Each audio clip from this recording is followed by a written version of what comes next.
Okay. Hello, and a very good evening to you all from the flight deck. It is, of course, that helichap speaking. A bit of casual mission development tonight. Something I was working on for my squadron a while back. I'm just readapting back into a personal mission for me. Spent the last couple of years doing a fully OSINT-driven reenactment of the current, recent-ish state of play of all that available space we have in the Syria map. So a full IADS setup. I had set up various squadrons, things like that, all moves integrated so that you can essentially fight in Syria and get a fairly good representation of how they'd fight back. Obviously now we can have the Mirage F1 to the Iraqi side, so there'll be a bit of that going on. Yeah, just generally a bit of a quiet one tonight. Not explicitly necessarily like trying to blow things up, just doing a bit of flying to try and trigger some of the chaos that I have tried to program in. So just on the deck of a carrier, kind of between Cyprus and the Syrian coastline.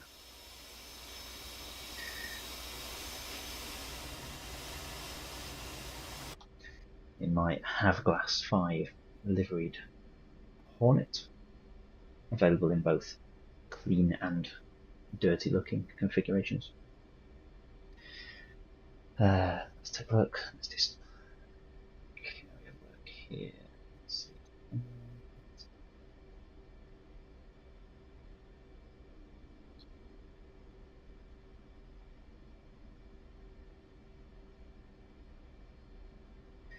Cool.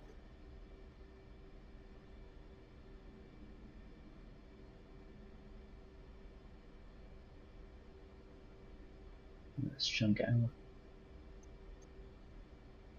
nav lights on for a start. Hey, okay. They should of course be off on deck with the master light switch off. Right, let's to look for some sandage.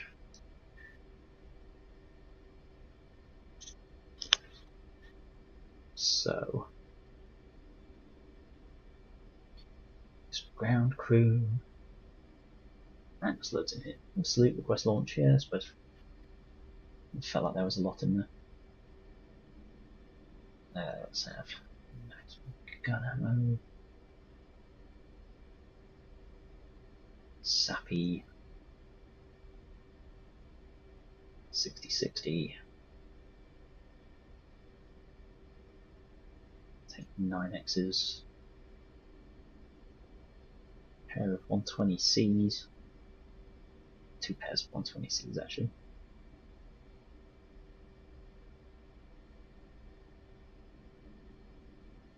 Nice.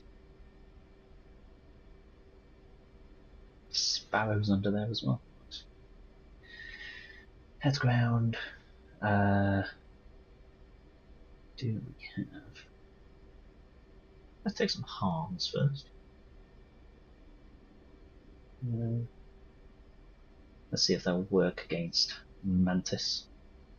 This was the first mission I tried Mantis instead of the other IADS one, Skynet. There is 120Cs. Oh, they keep the 120Cs on the body. Data link pod, I'm not hooking up with anyone else, so I might put a targeting pod under there. 41k. Take off 41.6. Can I make these Maverick instead? Or JSONs, because they might trigger.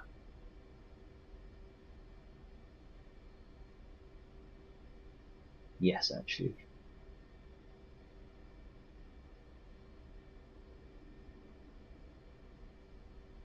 Can have two JSONs. Oh man. That'd be pretty spicy, wouldn't it? Laser anti-ship missile. You can have the big ass Mavericks. E and F.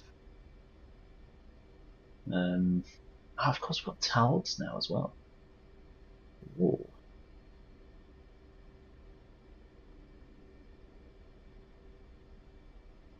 Tell you what, let's play about with the Talds. I haven't played about those yet at all. I've properly flown a Hornet in a little while. Let's go missiles. Let's take some Taldage.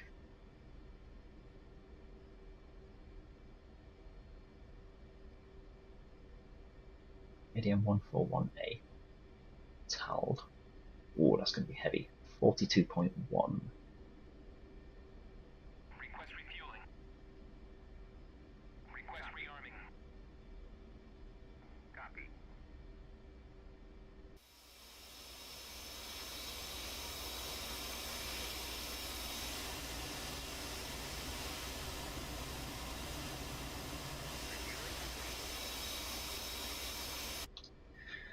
The hot pit refuel.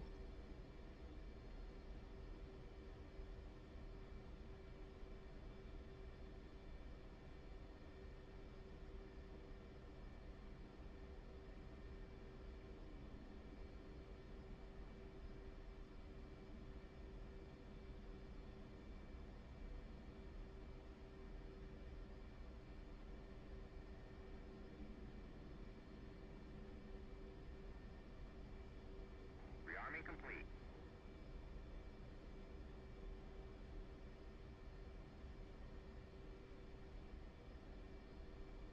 Nice. So attack cannon. That's going to be 75 to A. Minus 8. Data link coming in C. Oh yeah. A336. Nice. I haven't played Valentine. Man, so much new stuff arrived in. Cool. It's about 5.5 G limit.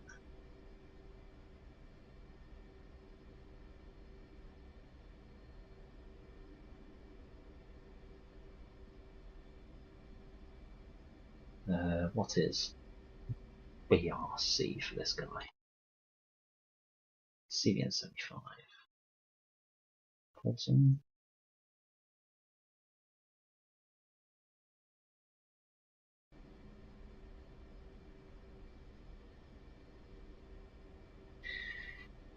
Right, let's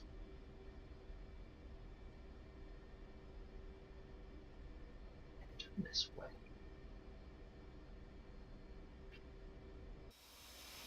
We are tooled up with the decoys. Nice. They look cool. There's some harmage as well. Set a £2,000.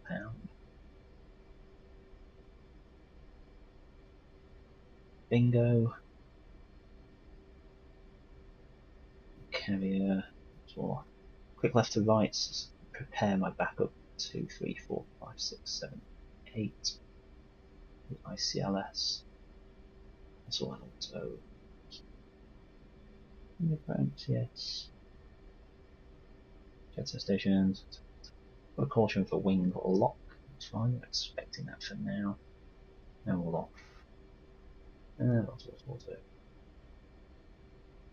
Let's go and stand by. Start warming up.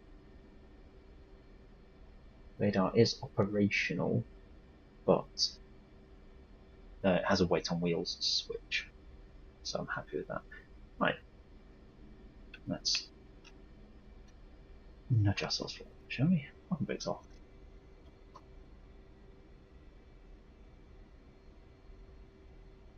Let's go for Cat 2.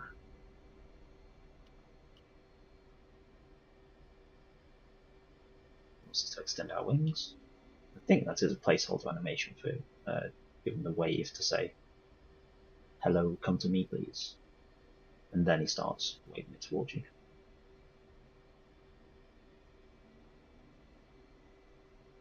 Because I like ask to extend the wings in a second. Freaks. on the brakes, extend wings.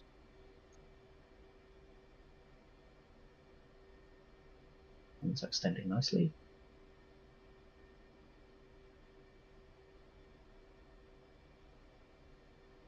Tow bar down, launch bar extended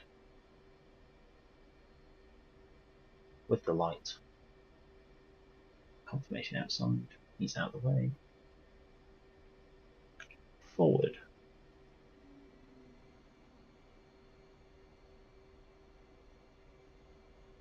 Gotta really accelerate to push over the bar. Oh, clunk, brakes on.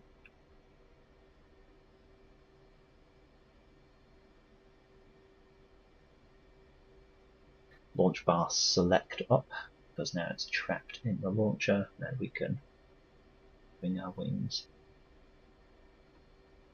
locked in. Check trim. Just say check trim. Why does that say check trim? Standby shooter. FCS. Stab 12. We should be. Was it 14? For this. 15 with our weight at the moment. Fair enough, my bad. Should probably have known that. Okay.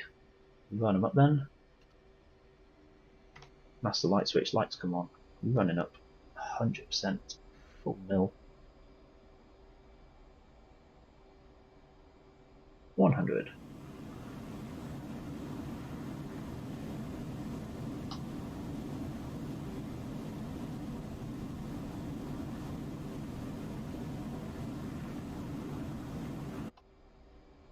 He's ready to go, as am I. Off, hands on. Gear up, clearing turn. Gear up, flaps come up.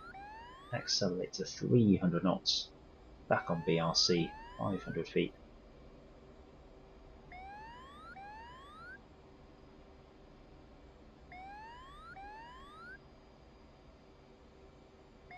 We go 500 feet, 300 knots. Let's get ATC on and let's have rad out as well, shall we?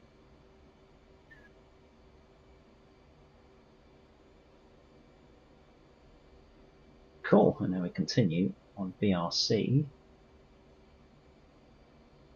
until 7 DME. Turn on. It's 3.5 already.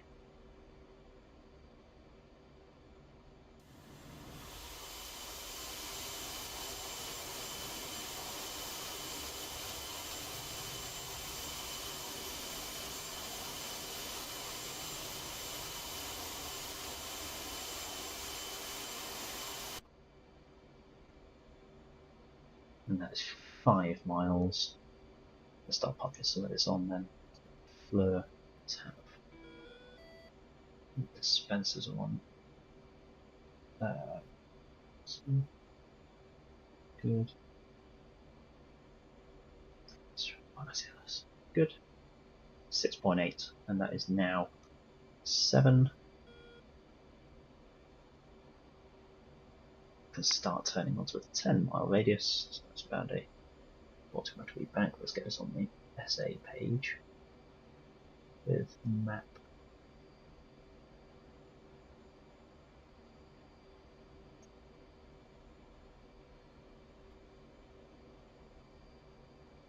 Eight and a half, 8.7, 8.8. It's just a little bit wider. A little bit wider. I can see it on our right there on the HSD.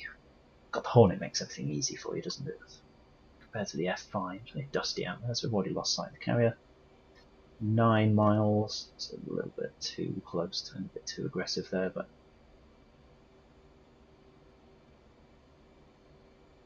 either way, that's 90 degrees, so let's. We'd already be on with departure.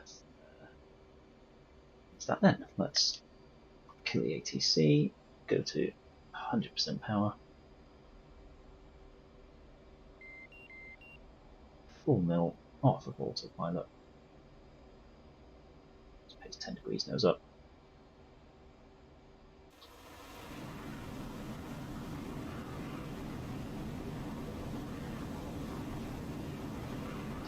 I do struggle to see whether you've been burner or not, so I don't have a detent or anything.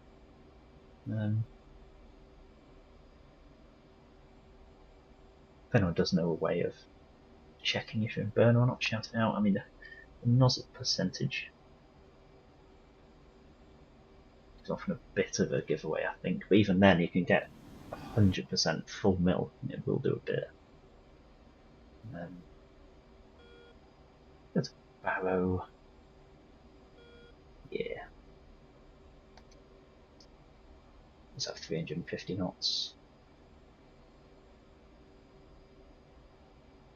Going to zoom out, we've got quite a few threats actually, quite SA5s. So I don't have anything specific. I've got the waypoints plumbed in for this or anything. This is literally just dump the carrier on and it is out there.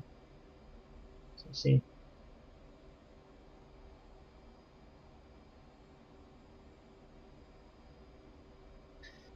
Yeah.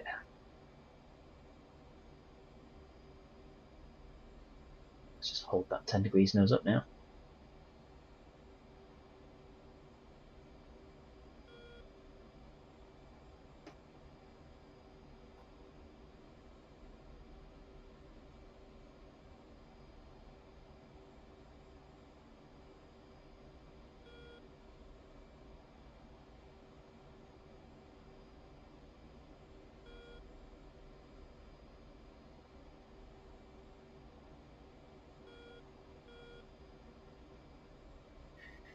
Let's get all the way up to, well, until we essentially get a spike by someone. Let's see what's going on. So we're in the zone of a couple of SA5s now. Old school. Let's put us on a flight level. Keep it standard.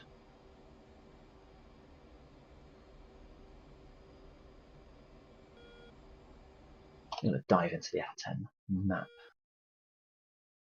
See what we should face. We're actually heading towards Beirut at the moment.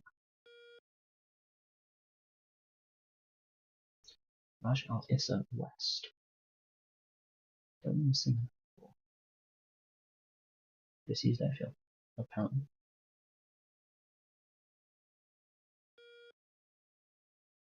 On the Syrian map. Interesting. Yeah, but well in range, let's say 5s now, although we are probably quite low for those. So yeah, let's go for this search radar just north of Al Nazariya.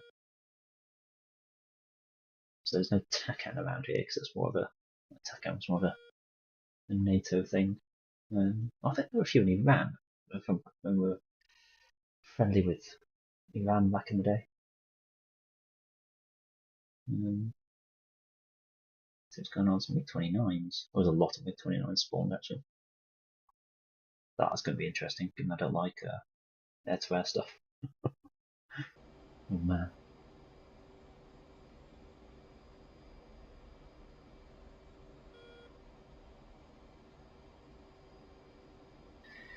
Ah well. See how quickly they get upon us then. All this, man. Cyprus, I did fly around a lot of this stuff. There was a bit of this mission in the previous stream. See, I've also released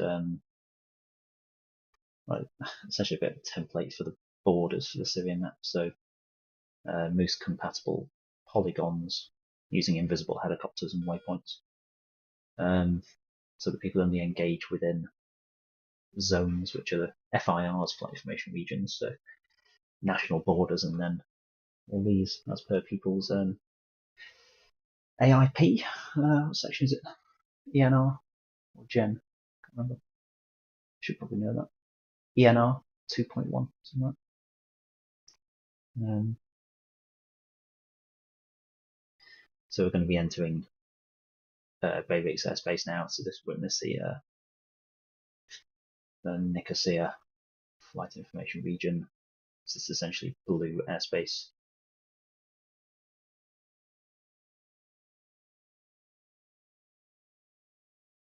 I say there's no TACAN. You should be able to, if you convert it, and convert the VORs into TACAN if they're a nice frequency.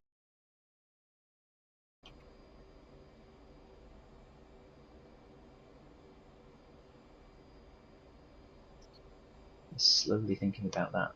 I've come back on speed. It's fine, let's level off. 30,000, bit of a step climb now because we are quite heavy.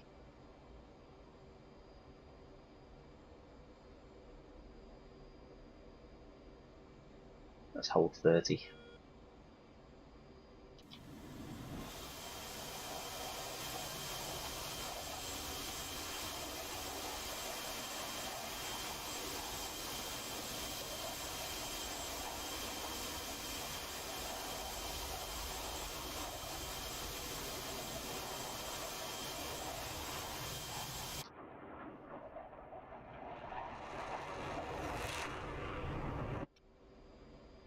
Good stuff. It's a shame you can't add polygons to like a data cartridge.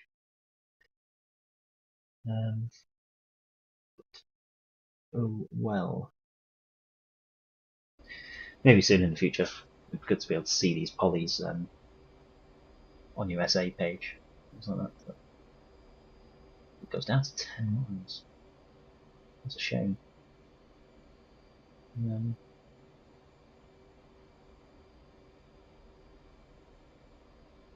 can see where the concentrations of SAM sites are around population, strategic air bases and things. Getting more out of this. Oh, that was a sudden spike. That's all I can do at the moment is look for the spikes in speed, RPM and temperature and things. I like the engines are slightly dissimilar as well, which is nice. Nice little touches like that. Let's got all on down here. We can arm all this stuff. Let's set up our pod.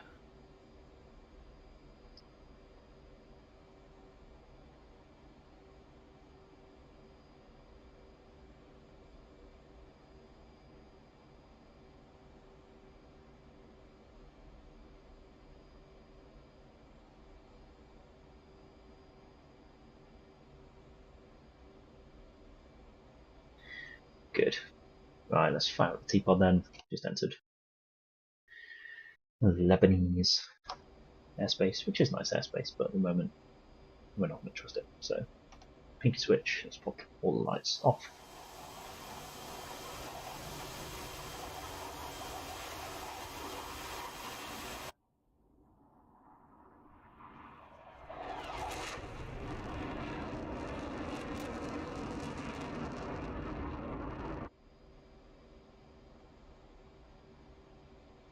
Good. 0.84 now, so let's disconnect. The autopilot go 5 degrees nose up this time.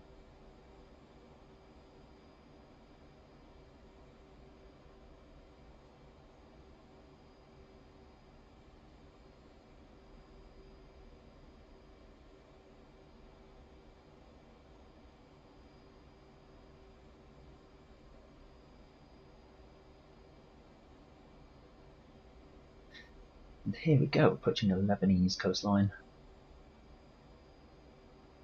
Nice day for it.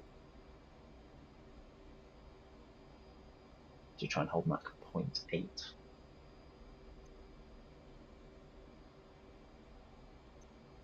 take a look at FPAS.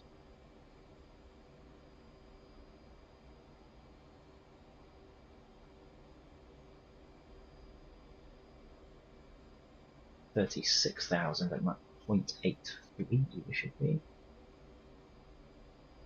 We all love F-pounds, don't we?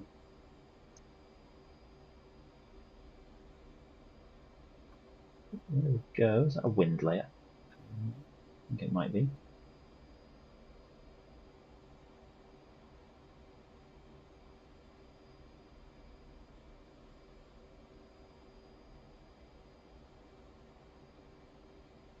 Cool.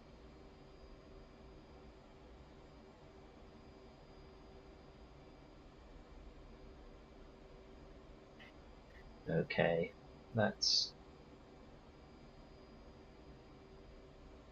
pop it in there to ground mode. Got the air-to-ground radar, nerfing our FPS.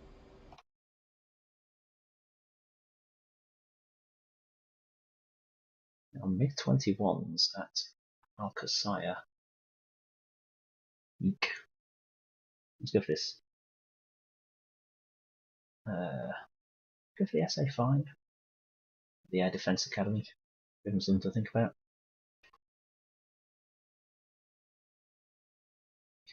See if the MiG-21s go for us. Then it's true, so true. 69, we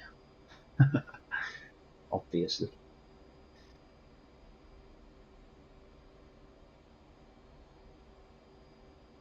Level off the flight 360 then.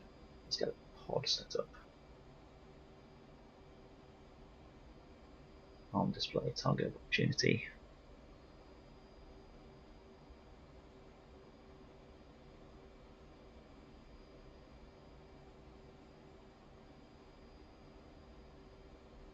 Cool. Flare out wide. 1588. To be honest, I don't need the pod.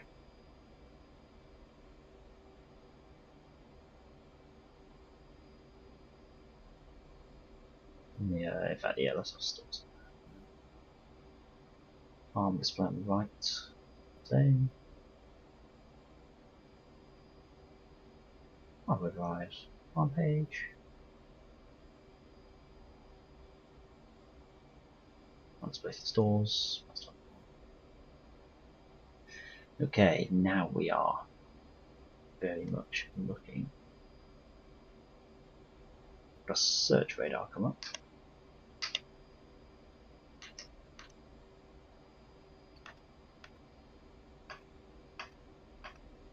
Oh, we have many search radars come up.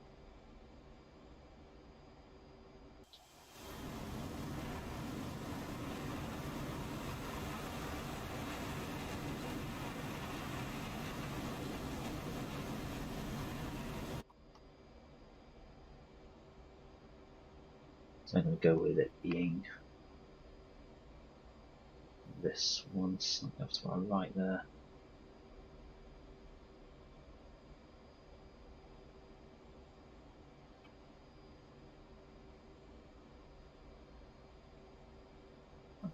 .88. I'm happy with my 8, so let's climb more. 6, 5, 4. My .83 was optimal, wasn't it? Let's level off at 370.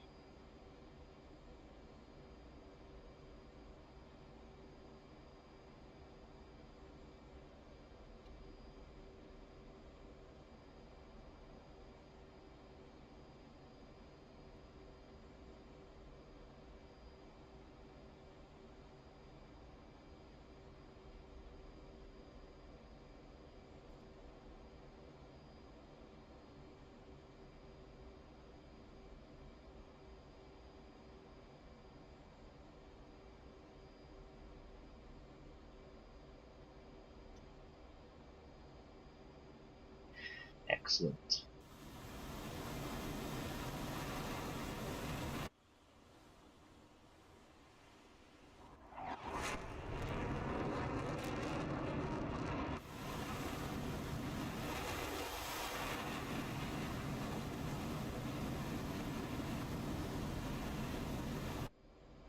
Let's have a look where we are then.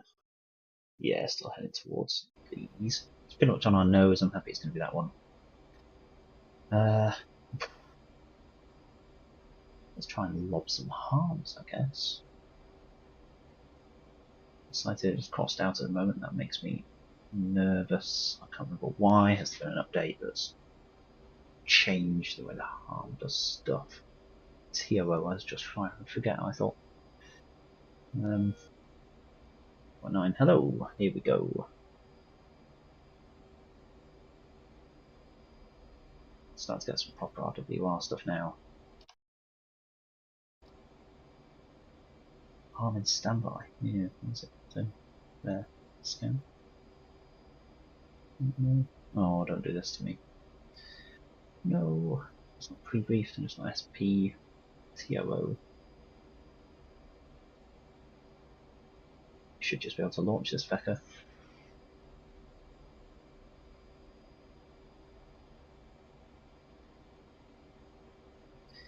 All our stores are out. Are on. Good. Gonna need these in a minute.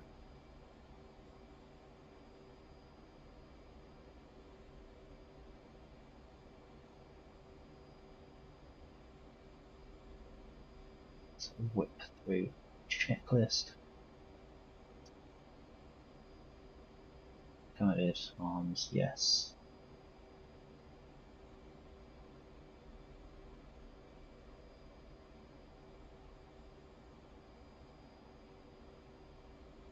CS, LDDI.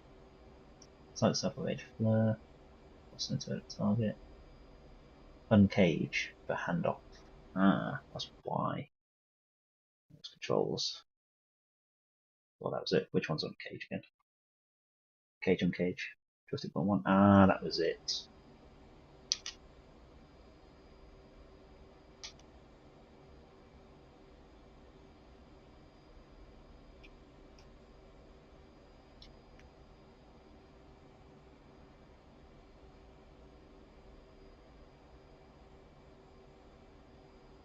Let's see.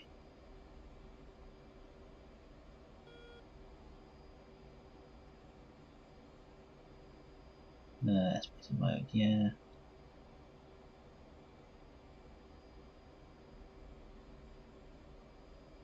Yeah, it's about 70 miles range. Oh, we're doing 30 miles now. Let's try launching that. No.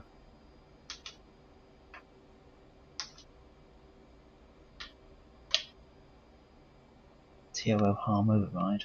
We don't want harm override though, I don't think. Release is inhibited.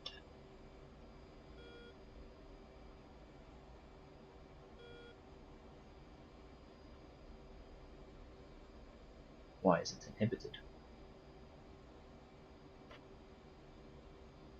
Another station. Step. No. Step to 8. Why are we inhibited now? Hand it off.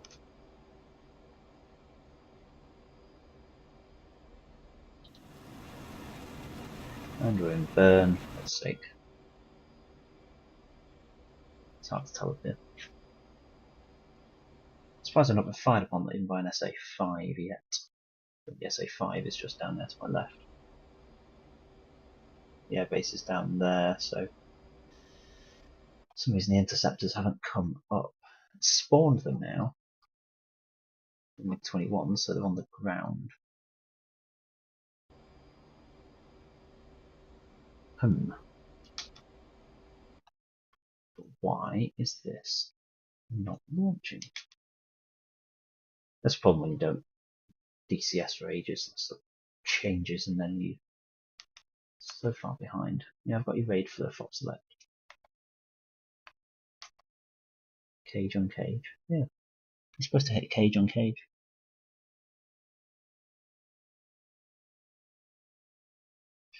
EW on the RDDI. EW, yeah.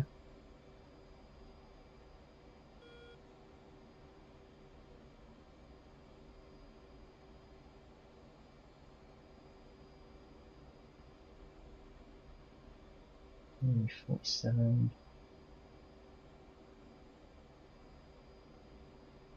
Auto.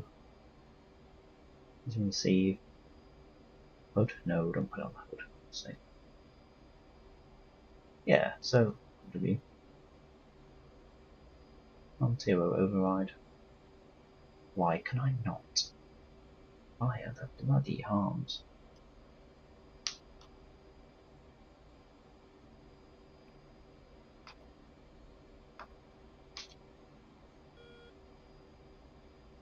Arm SP is ready. So it's ready in SP, but why not target opportunity?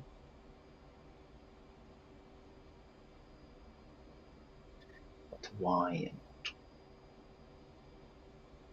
All these radars around me.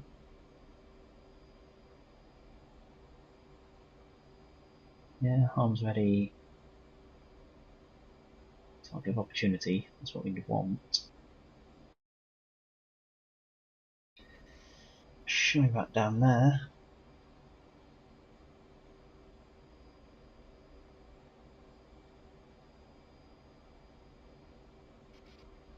And I've not even been fired upon, which is disappointing and concerning. Because now it's spotted all my aircraft. But no, nothing's taken off and nothing's firing at me. I'm not invisible. It's a believable aircraft. We'll need to take a look in DCS log, I think. See what's going on with the moosage.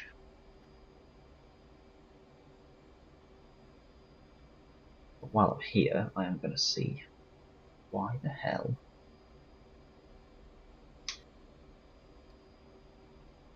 has it worked? Debriefed. Nope.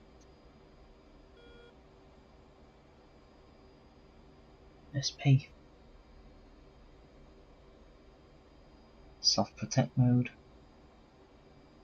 Yeah. That's all. Air to ground. SMS EW. SMS harm selected. TOO. Type cycle. Cross center target. Uncage. Hand off. And harm box is okay. Yeah.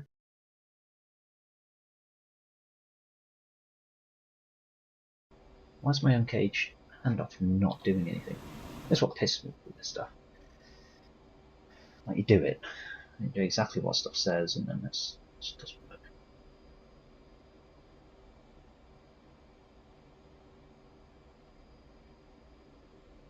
Let's do a new one.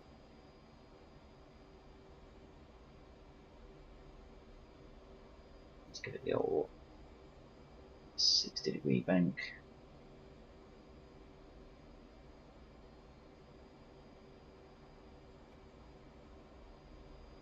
That's another one out that far. Doesn't like that. That's all. Yeah, it's fine. Like,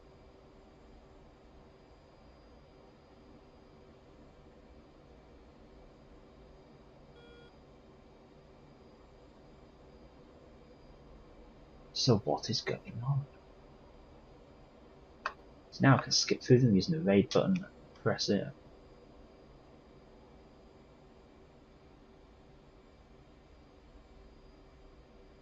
Down on it. Do 270. Press A6 dude, he's down there, yes. But there's nothing. Fire on his self-protect. Magnum. And that's a drop. See ya. He's seen the number of Sams and just thinks, I'm going to go back to Cyprus, I think.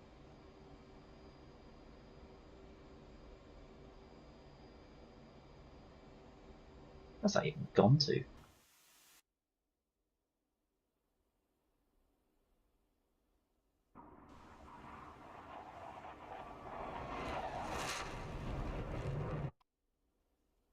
Is this even firing it? On the F10 map. Oh, it's going for the massive search radar over there. Okay, so that's all right because that EWR is meant to be on and triggering these. I'm now going to directly overfly well within the capabilities of a SA-6.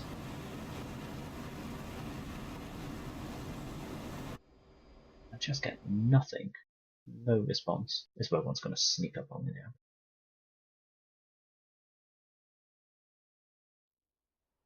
Hello, sir. No, see, he's not even on. Just sort of fine. But surely I'm being picked up by the search radar.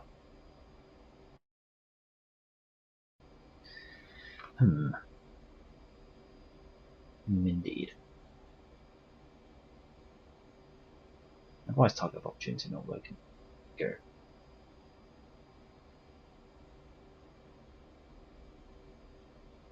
Here we go. See, I can cycle through them with the raid button. 1, 2, 3, 1, 2, 3.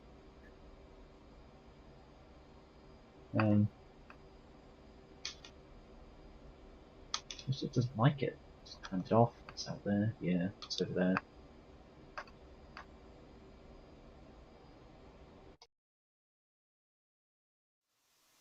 Why is this even going now?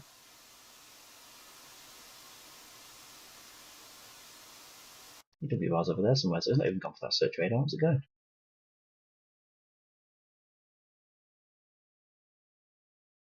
He's off. He's had enough.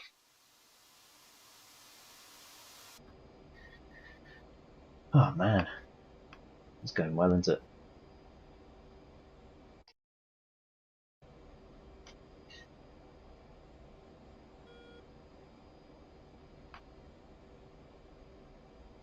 Search radar.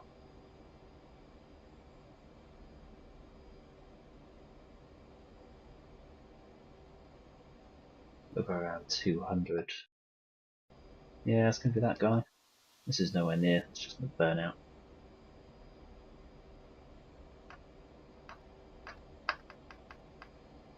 Let's try this one.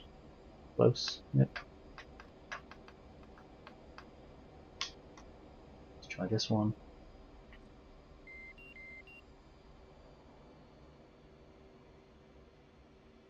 In the centre of the crosshair. Hand it off. Oh no, it's rescanned.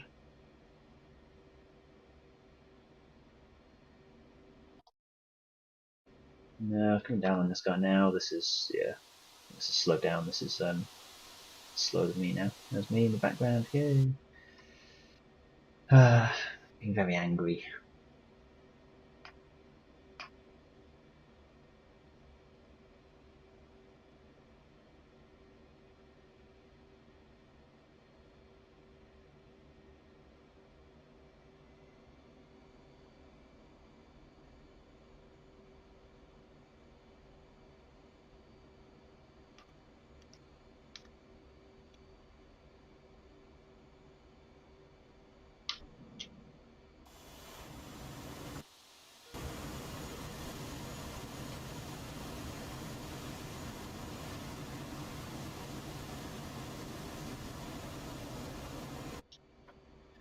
That's a toweled away. See what that does.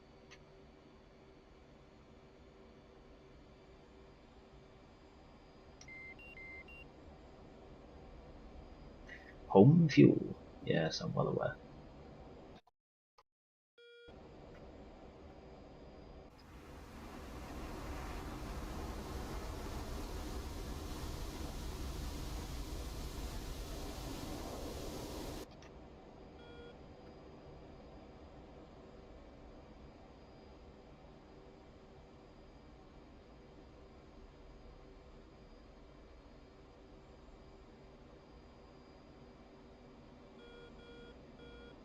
Let's see if the towels trigger something that's just me. I doubt it. Let's lob some at ass. T4 is it? Yeah, sure. Oh, hello. That's frozen. big time. Oh, that's a big freeze.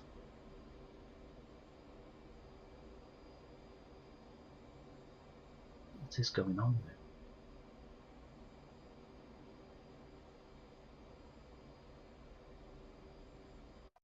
Let's head out. Where is it? That's going to be. Yeah, about 60 degrees or so.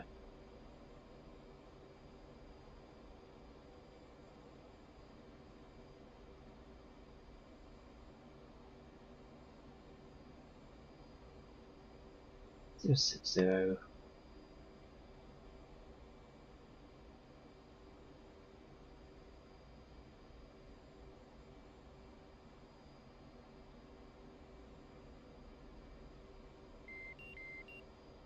Home refuel. Ooh. That's all right, I've got a pick of a few blue airfields around here. Flying stop at Bay if necessary. Whoa, that's a big stores imbalance there.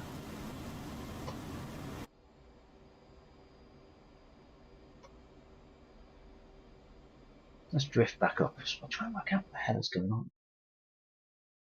Big search radar on here. Good. That's the S. Yes. TOO. Yeah. Let's lob a towel at it. How many towels can we lob? It's the one. Boom. Let's go one slightly right. Let's go 165. 165. 1.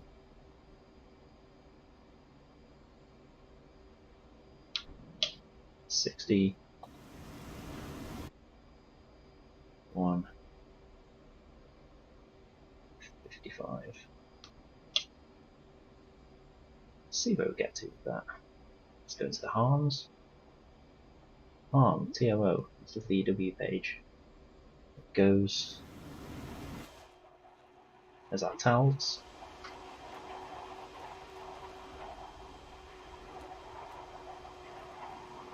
Flying away from those. I'm just going to glide with a maximized radar signature. My shoulder, there we go, kind of in the middle of that now. You probably can't see it on the stream.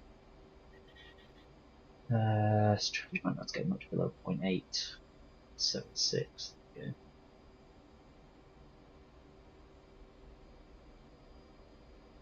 Pop barrow on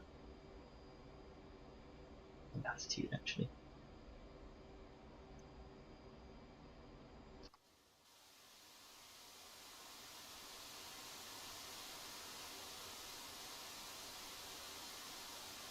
It's the first one I fired earlier, yeah.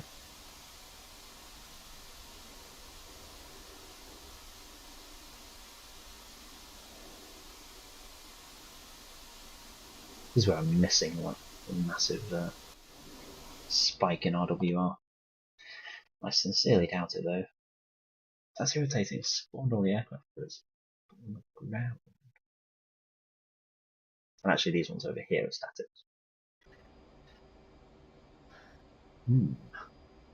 And I can't fire my arm. Why?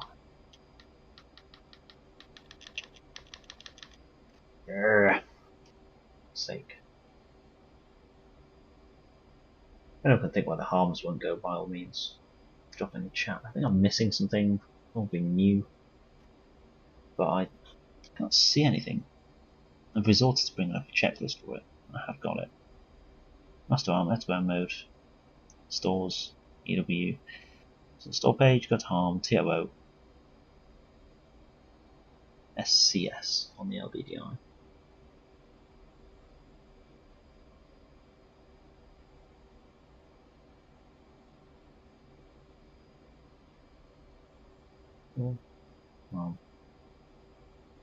Oh, right. And then you just go harm, yeah, TOO mode, target cycle. You can do that. That's partly how I think it's working.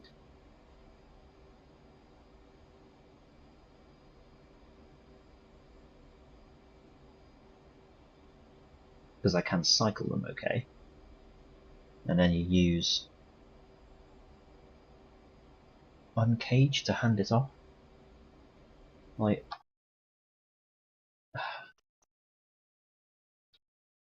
cage, uncage. Yeah. Bottom one, that's it. Pressed it, I got nothing. What's on here? TDC depress here. Dispensers. Gun, sparrow, sidewinder, yeah. Designate, yeah. ATC, wheel brake.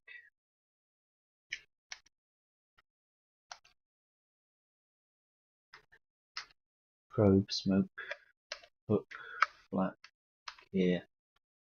It's all there, it's just what the hell's going on? SCS depress. Usually SCS on there. LDDI. Yeah, gun trigger. Pilot nose wheel.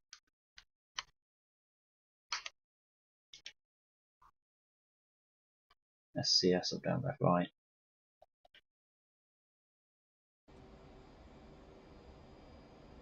I don't know.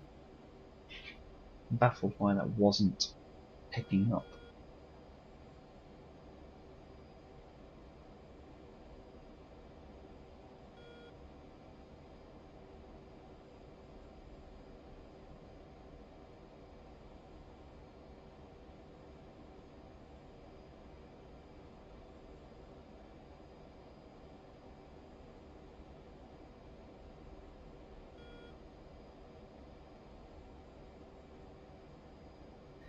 $70. I mean, we've got to be not far from T4 now.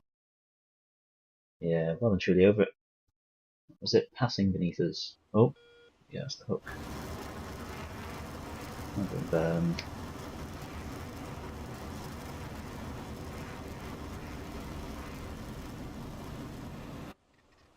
For goodness sake. Is it below us? And there's nothing I can kind of do about it. Apart from self-protect, but then that speared off into nothingness, didn't it? The towel's still gliding nicely.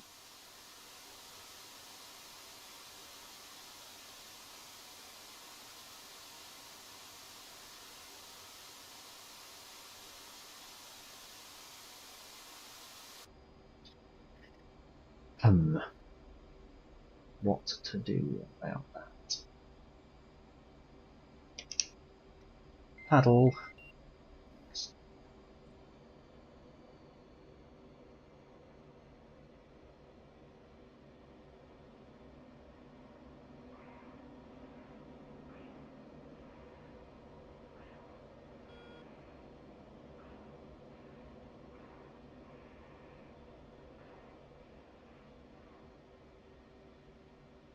I've got to go and see what it says. Yeah. Oh, the towels have gone well and truly over it as well.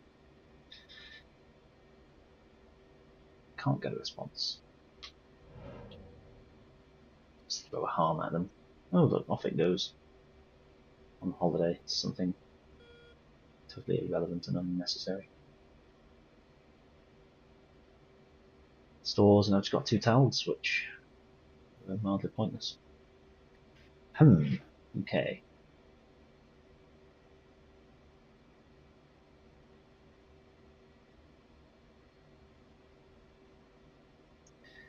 Let's have a look while that's going.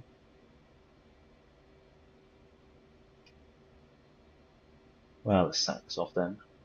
Let's get that too. Since there appear to be no threats.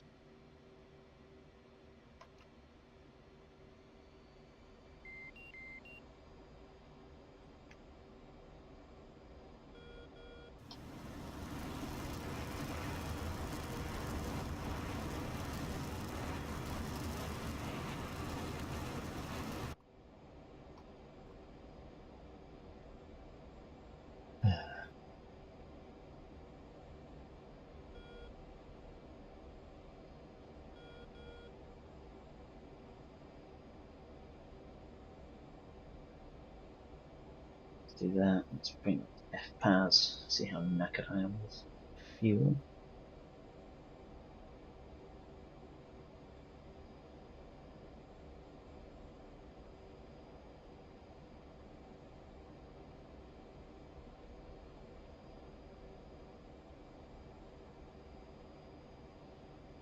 Two, 8-1. It's all about 0.83 showing. Might as well get back to the carrier, try a carrier landing. I'll pop this into autopilot, do some alt-tabbing, read through the DCS log, see what's happened. And then we should be golden. Decent carrier approach, yeah. Only whinging about the fuel. Let's go straight to 420.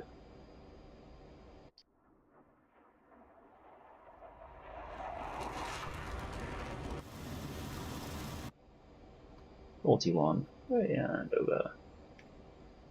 Out to burn.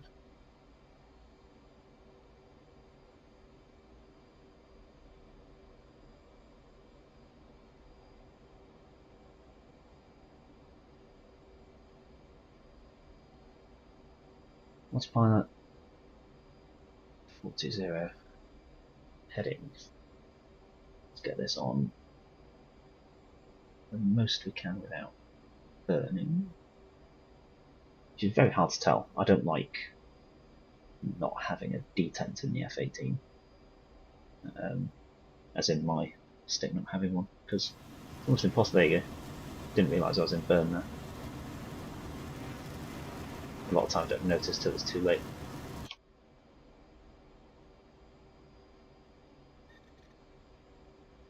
There we go.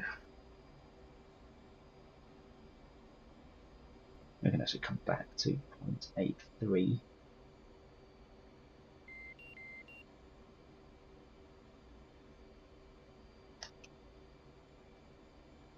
Let's have 240 knots, 42,000. It is windy up.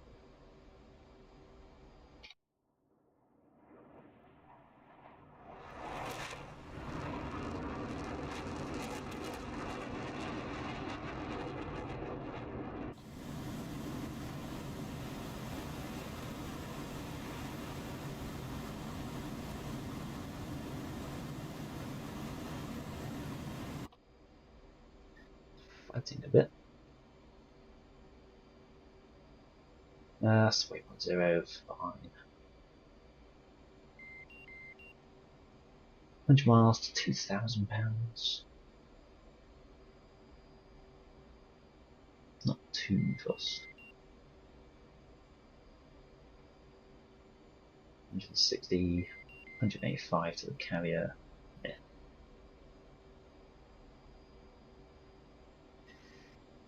Loads to be going at. That's just going to be irritating. That's on the edge of home fuel, isn't it?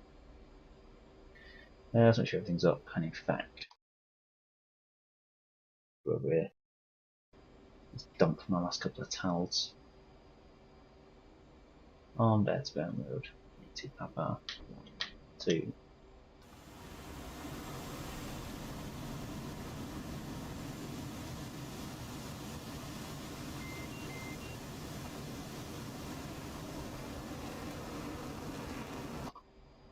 And no, they're just going to glide away. Let's got that off. Safe. Let's have the ADI up. It's actually hands as and HSI. Oh, HSI and FPAS. Good. Right, let's have a look. It's so windy up here. Let's change my weather. Aggressively windy day. So, alt-tabbing then.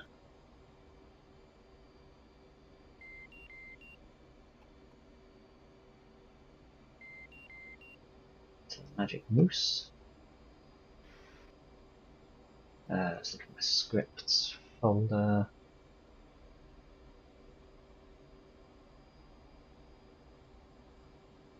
Let's open that. Open the DCS log. DCS.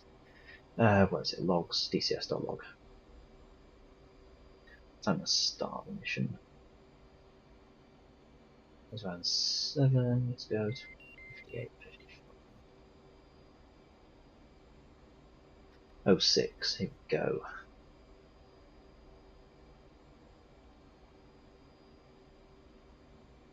So let's have a look. Back. 04, 44. 6. Okay, so this is originally all the units. DX11 backend error, that's fine, that's always there. Loading tech view. Missed initializers. Moose initializers picks up all my units, which is good.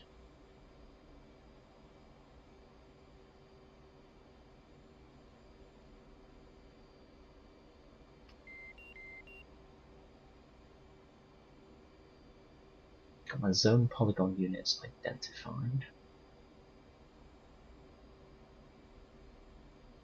Tries to add the oil rigs as helipads. Adds the carrier, that's fine though. Excuse me. And then what? Tracing this off. Fine.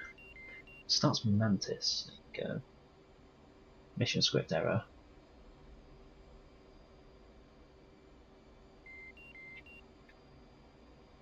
A nil value when adding zones, and presumably that entire bit craps out at that point.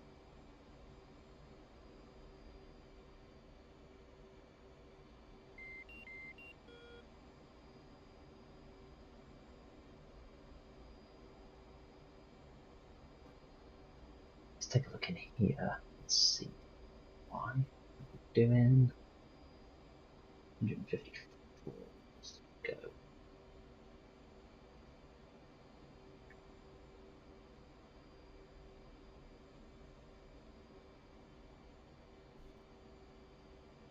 Carrier is actually moving away from us. He's been in a good position to get back to it. Try another case 1. What's the pilot doing? Struggling. That's very weird. Okay. We have got. It's red. It's ready. We are. Add zones.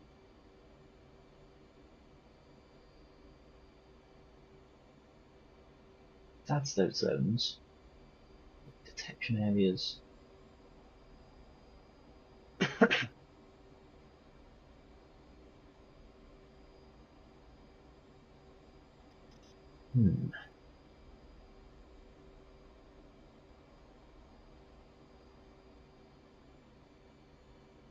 Head to a dispatcher, you set the squadron.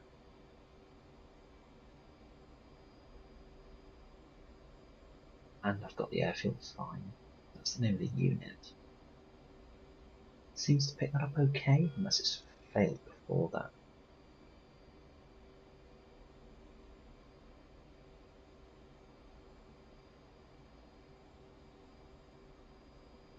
Red to a zone polygon.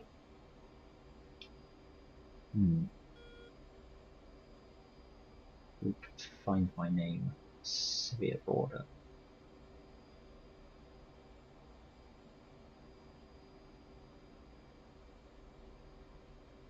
So I wonder if choose scripts. Let's open static.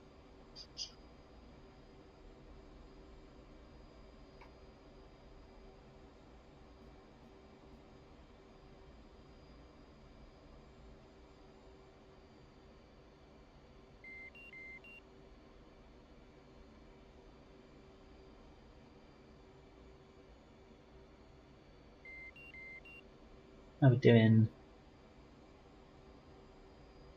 fuel wise? We are 2.3.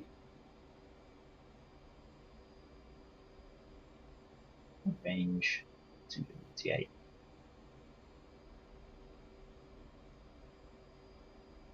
This actually suggesting we gently cruise climb. The range 43,000. Might leave that there. 290 miles, that's going to be enough. He says with the utmost confidence in his ability to get this on deck. This has been modified. I don't want to reload it. What I'm going to look at is in here. Let me stop the viewer.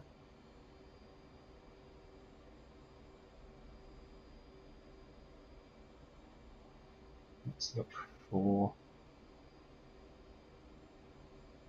A28D.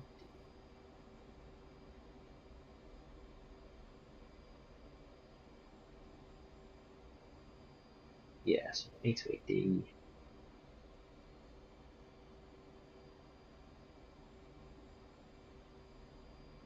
We actually maybe want to set up a zone.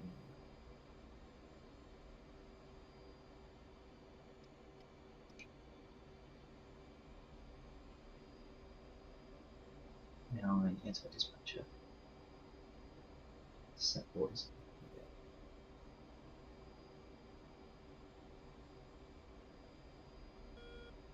Enter a dispatcher.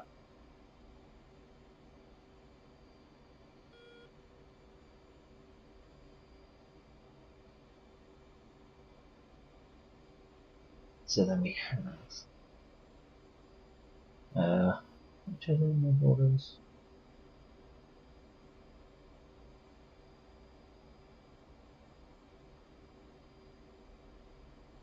Okay. So I want to add the new radars to this as well. But there were already objects on the map, so I was sort of hoping in the radar sort of golf ball objects, like on Cyprus, I'll be able to add the radar inside this. So the one without the dome, so the bare EWR.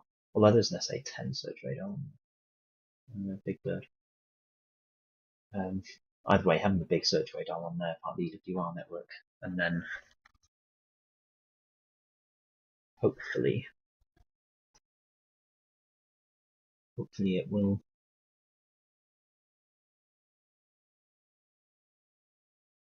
work and not kind of get blocked by the object. I mean, the stuff doesn't get blocked by trees, does it? So.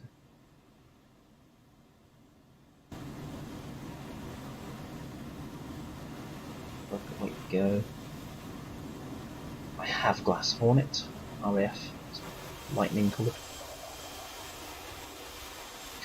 Boring and grey like most modern aircraft nowadays. Shame really. Gotta do what works, haven't you?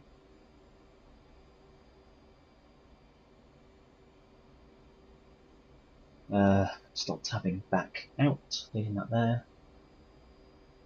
Hello, Rallo, over on YouTube. Good evening, or good morning, wherever you are in the world. Enter a dispatcher, set border zone. It's Cold War. It's with this. So yeah, enter a dispatcher, set border zone. That's fine. Zone polygon. New.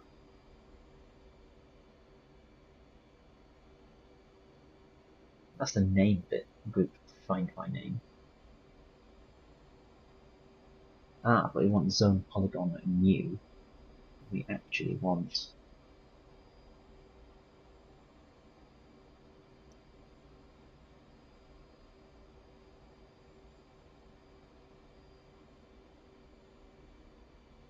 do we? So I'm redefining a zone when I've already got it defined. So maybe I don't need to do that.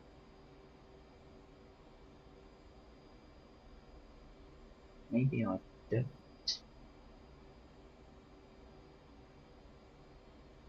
Let's give that a try.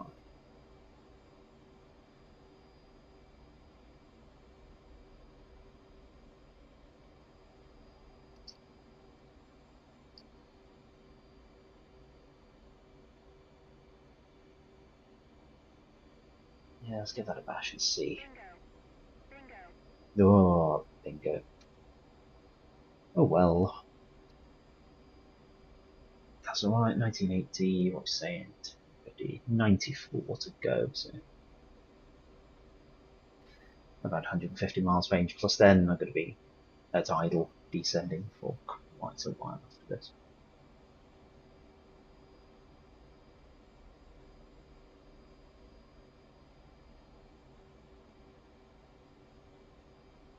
Still at 0.83 in 248. I mean, it's saying to be at 43,000 now, but I don't really want to too much there.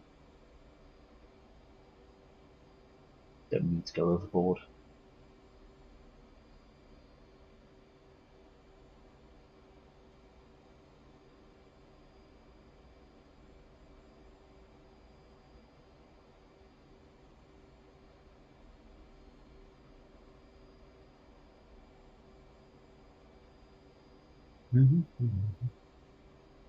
That was 27.5, is it? I don't know now.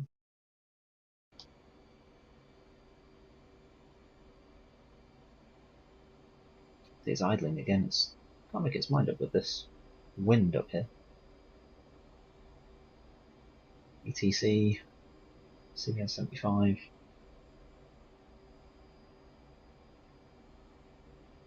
Yeah, it seems to get to 2,000 feet.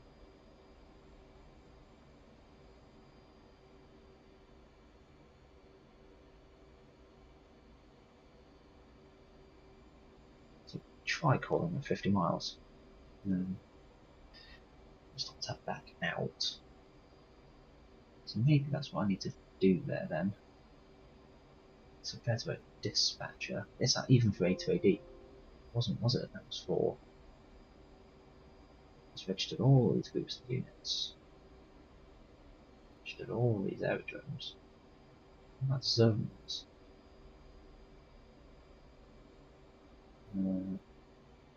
Registered groups, clients, static, pads, ship sanitization, that's all available.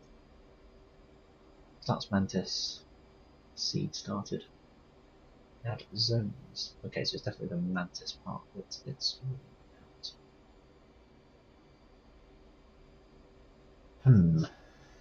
What's that going to be then? It's defined by.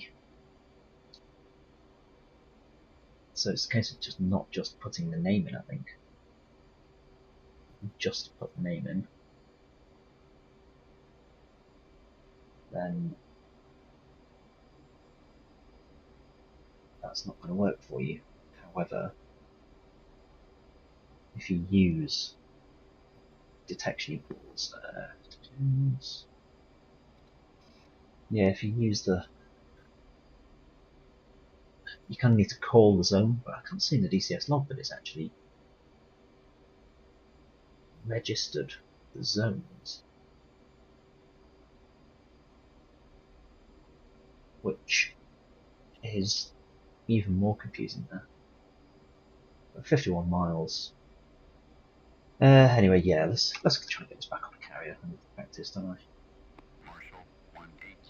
Marking ops 081. Fault 70. Angels 43. State 1.8. Fuel low. Oh, that's not what we want to hear. 180. Mother's weather is visibility 10 plus miles. Scattered clouds at 7,000. Altimeter is 2962. Case 1 recovery expected DRC 304. Report see me at 10. 180. Okay, let's get a BRC in. 4. So let's head a little bit left of that for now. Let's give ourselves 30 degree intercept there. We want to be coming round the front of the carrier, don't we? So we actually need to go this way. Because 10 should be 10 miles and it's roughly to your 10 o'clock to look at it.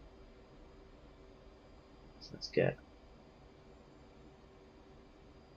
a bit of closure and let's get this descent on now then.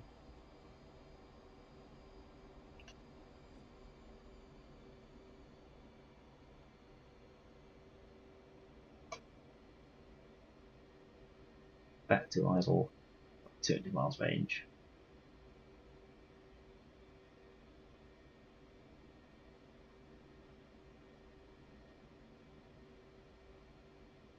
About 40 miles to go, so it's 30 miles.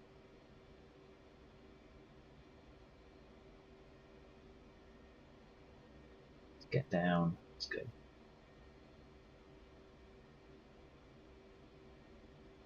Squeeze nose down. Let's autopilot the crap out of it. Let's do M heading.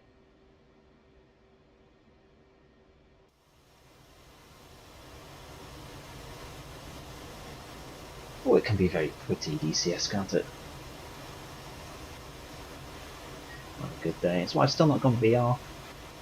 I'd rather be on track IR with a prettier screen. Although I do see that there's better VR stuff coming out in like 8K per eye, isn't it? Pimax thing. That does pretty good. Also, that's pretty expensive, isn't it? It's almost tens of thousands of dollars.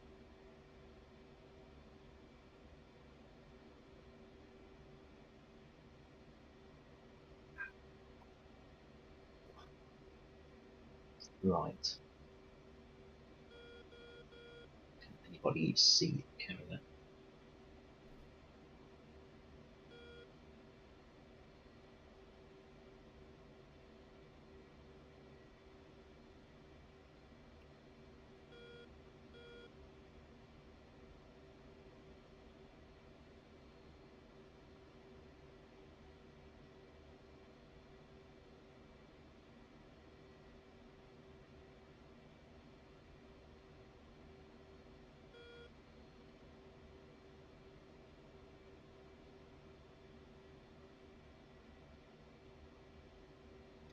Mm-hmm. 12,000. In fact, we want to get down to 2,000 by 10 miles, don't we? Let's bring that in now.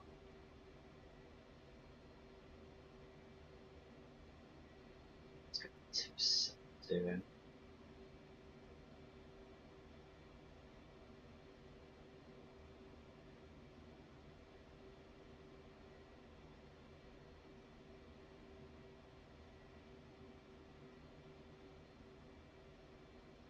$6,000.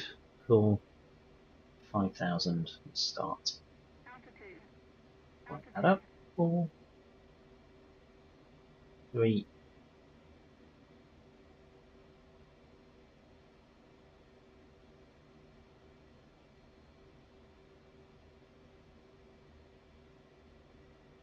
2.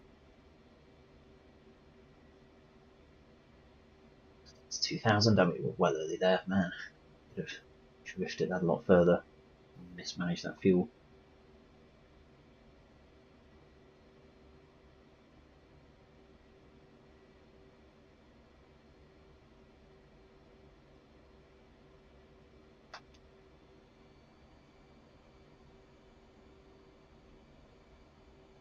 Nice. 262, well, where are we? 40. Yeah. I want to get around the front. Around 5 miles to go.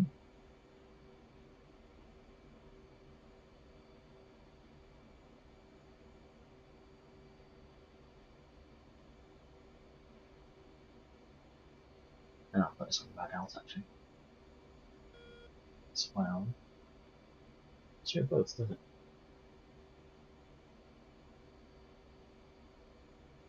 Let's hold a barrow for now. 2,000. Barrow 270. Yes. Cool. Now I'm just going to drift in, doing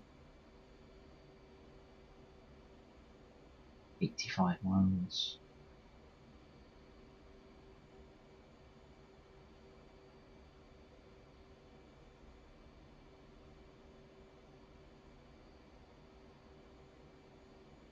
What's there? See one. It's a tanker, isn't it? A tanker? No, it is a AWACS, isn't it? Cool. So the AWACS in this mission's actually in a real world location, as is the tanker Trek.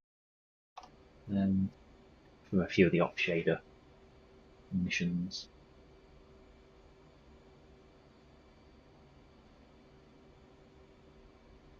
Current optimum endurance 34,000 feet. Oh dear. Oh dear. This isn't going to end nicely, is it? 26 miles, need to get off hour 10 o'clock-ish.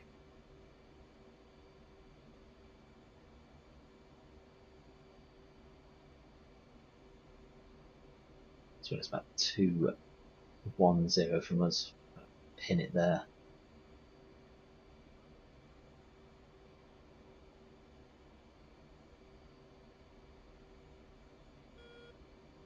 Then we'll close in for 10 miles. Now that we're at altitude, we've got a minute or two to think about it. In fact, I'll just increase that closure rate. That's around to about 250. Let's get the hook down.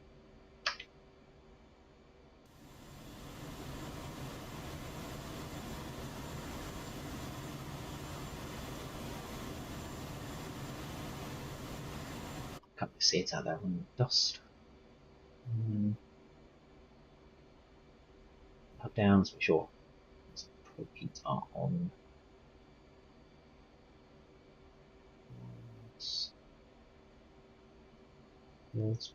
Let's stand by when we need that now.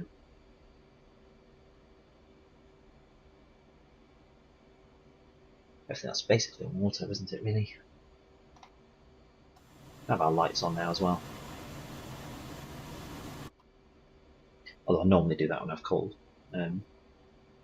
See you at 10. Can't see anything at the moment. E3 at 1.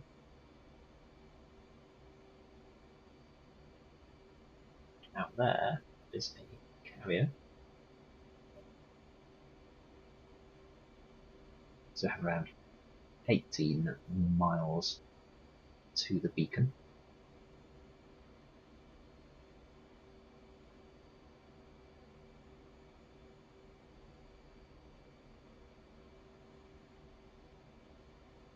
So our data link's on 336, original. And this is also available.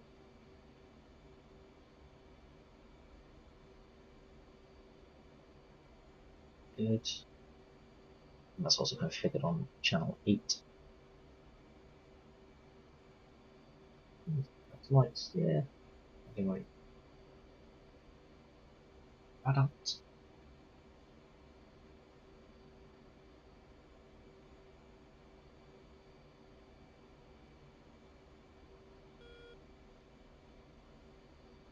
$14 was there. And it's coming into our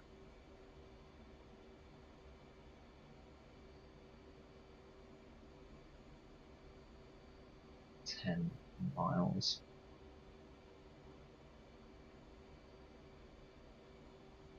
Let's hook that left. So once we're coming in, 5 miles north. This chap. Is it attack on the same page? But I got it on here, so that's not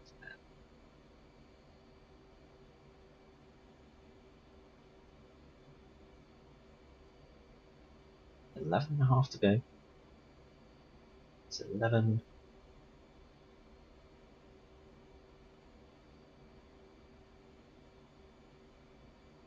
And that's hit 10 miles.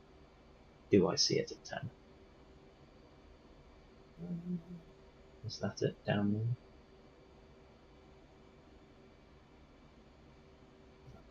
can see in the mist. Oh, jumped. Yes, it is, just about in the sand. So let's get that call in. 180. See you at 10.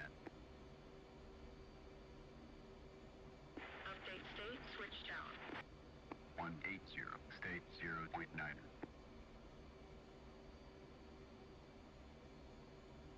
State 0.9. Holy moly. That's not what you want to hear.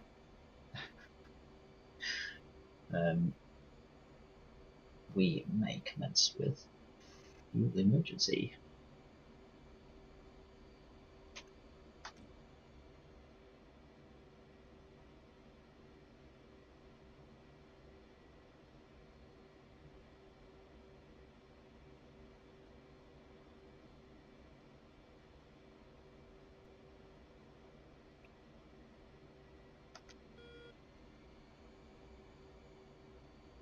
Okay. 214 should be our 90-degree point, so it should cross 5 miles. I'm going to commence straight away on this one.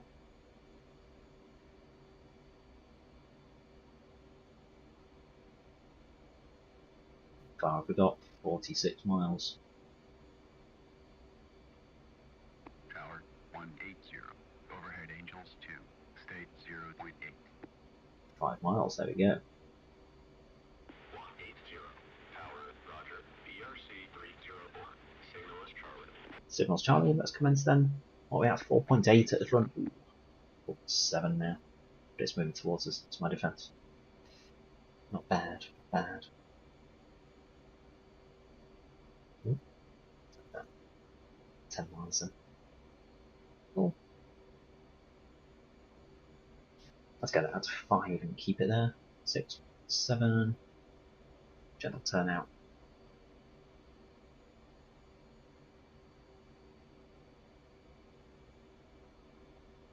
7. 4.8.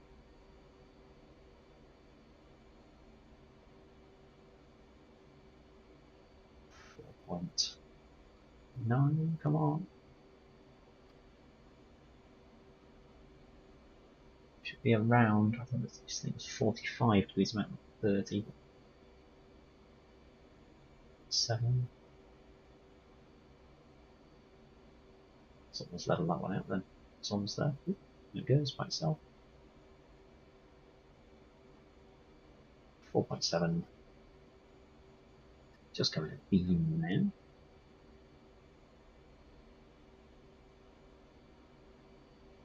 4.9.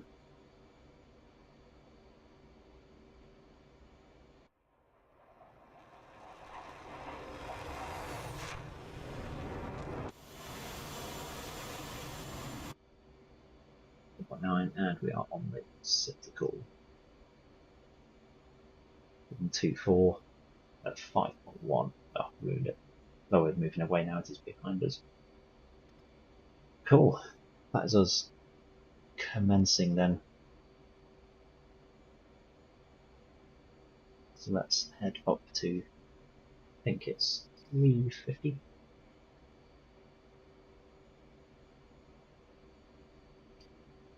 350 knots, 800 feet.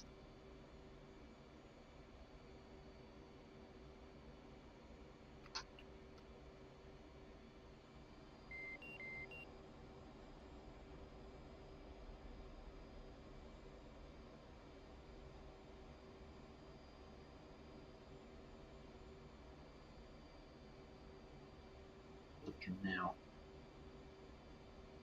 turn in.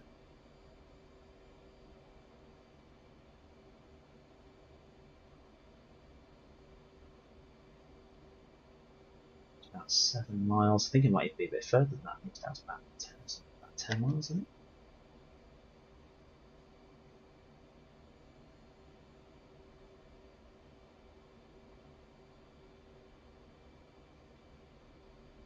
Oh, 24 miles range.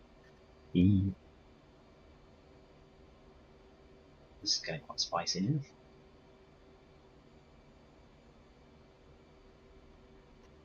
Have I got time, range, and energy to do it? I'm inclined to say I don't think I do. With the dust, is it even a case 1? Eek.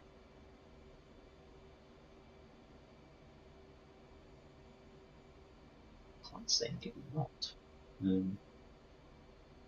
5 miles.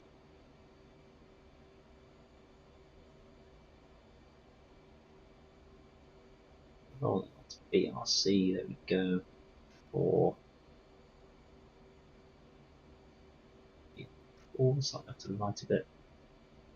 Oh, 16. That should be 800, sorry, not 600. 600's on the downwind. Let's rip that up. And we need to be a little bit more to the right.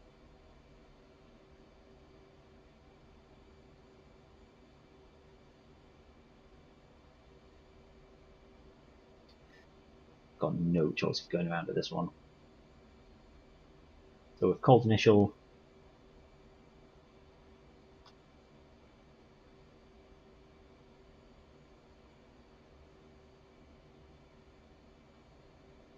should be 800. Yeah, idle, full 10%, so 3.3, 3.2, 3.0, 2.9, 2.8, 2.7, 6, 5, 4, 3, 2, 2.2, now below 250.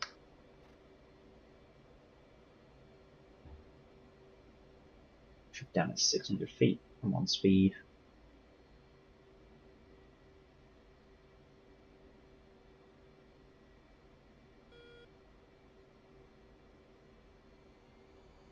Use the trim, pin the E-bar, now we're hooking in left.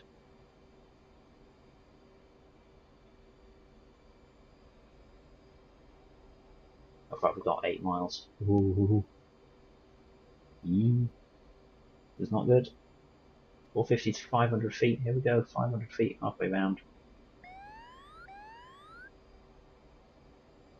400, a little bit low. Fine.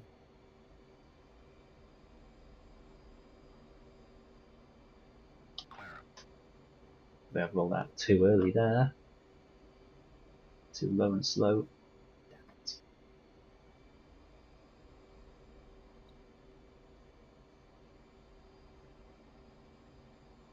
So just the trim, a mile.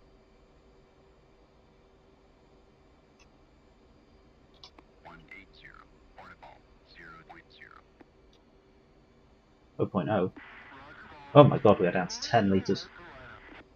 We're gonna fail any second. Oh!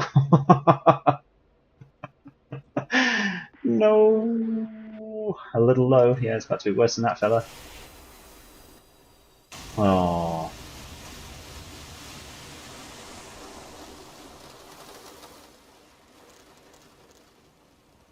The disappointment in his face. Look at him go. Oh. Drowned? What? Oh. That's what life rafts are for. Oh well. Oh well. Cool. Well, let's get back to the mission editor. I know. Black Knight literally, what, less than a third of a mile to the ball. Oh man.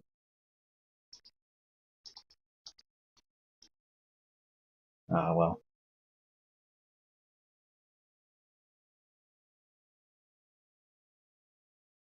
Land crash pilot dead. Ah, come on, man. He needs to get a little life raft and they'll come back and pick up.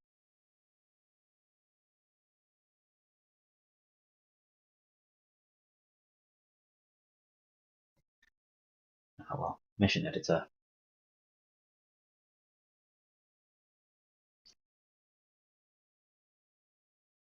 Right, let's look at our zones. Got here. What was zone polygon after them?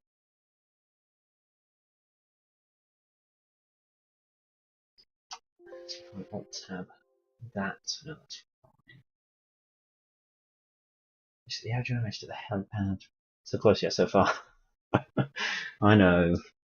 Yeah, that's because I thought I could get a circuit into the practice, but I should have just gone straight in, really. Like, especially under bingo, it should have just been a straight in approach. But well. With great power comes no responsibility. Totally irresponsible. Let's adjust this. Hopefully, I have somewhere new to try that soon. Anyway, at the is it the Kola Peninsula coming? Thanks to OrbX. I like a lot of OrbX's stuff. I have it for Microsoft Flight Simulator and had it through FSX and things before. But it'd be nice to see. I was really hoping at some point there'd be an Iceland or kind of Nordic map. So it's really good to see that OrbX are going to do that one. Hopefully they, terrains are their bag. So hopefully they do a damn fine job of it. I'm sure ED wouldn't let them not do so.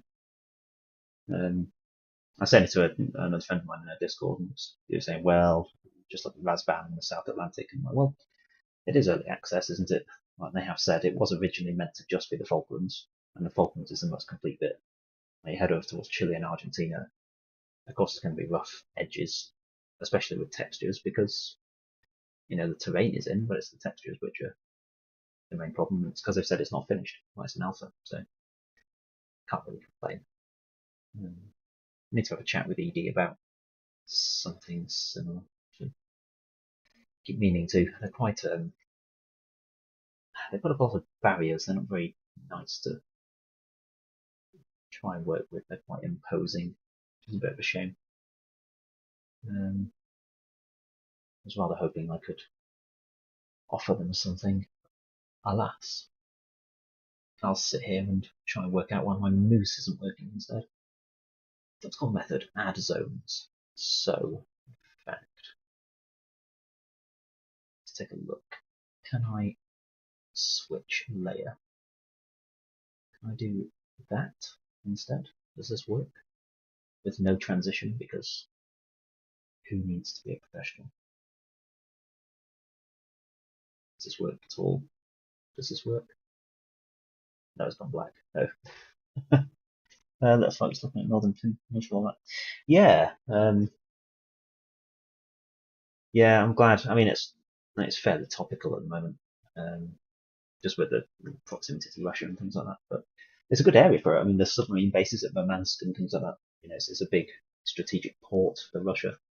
So that'll be good to. That'll open up a few mission options. Yeah. I'm just trying to make it so you can see my notepad plus. Let's add a window capture. New plus visible. Aha. Good. That's okay. That. Just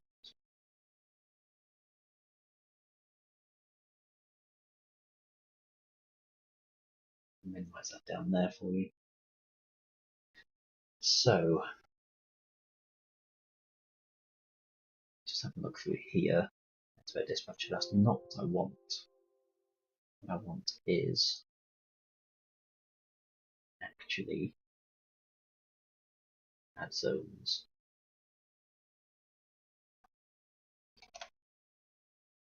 Zones can be added, and that's add by name. Then you call them. call them again? Just literally zone, get zone.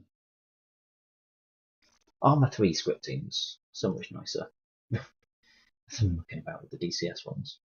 I've done a fair bit, but only just kind of taking blocks.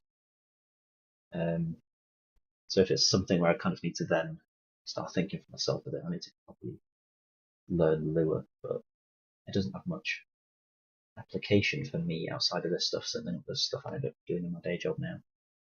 It's all very different indeed. Sadly, maybe one day. Maybe one day we'll get some proper DCS stuff going. Set zones, so let's see. Set zone, add by name. Yeah, add zone names. Yeah. Why? Get a zone, zones can be added to that. Zone goal. Let's find Mantis. Mantis, here we go. Kola Peninsula would be a good place for the Eurofighters to hang out. See all the European aircraft. Whenever they'll probably release about the same time, to be honest. Eurofighter and that. I don't see that map going to like 2020. Well, I was going to say 2024, but in fairness, the screenshots it looks quite well developed with the terrain. Maybe an early access by the end of next year, sometime in 2023. But then, it's not going to be finished until well into 2024. I don't think. And I hate to say it, but I think the Eurofighter won't last until 2024 either. It's a bit of a shame, but we all want everything now, don't we? Quick enough to bash it when it doesn't happen, but patience being a virtue. Modules aren't made in a day. Even working on some terrain stuff, it's taken me just to do one of the layers. It took me a few months. Obviously not working on it all day every day, but just for one of the mapping layers for a potential terrain, it was a good few months, probably of solid work. By the time you put all the days together, it was a good year. But then if you break that down into the fact I was doing proper work for a day job and things, it's quite a lot. Typical problems, components don't see oncoming switches, bad placement of radar. Yeah, that's something I want to test actually. How can I do that? So let's try and get the radar stations here.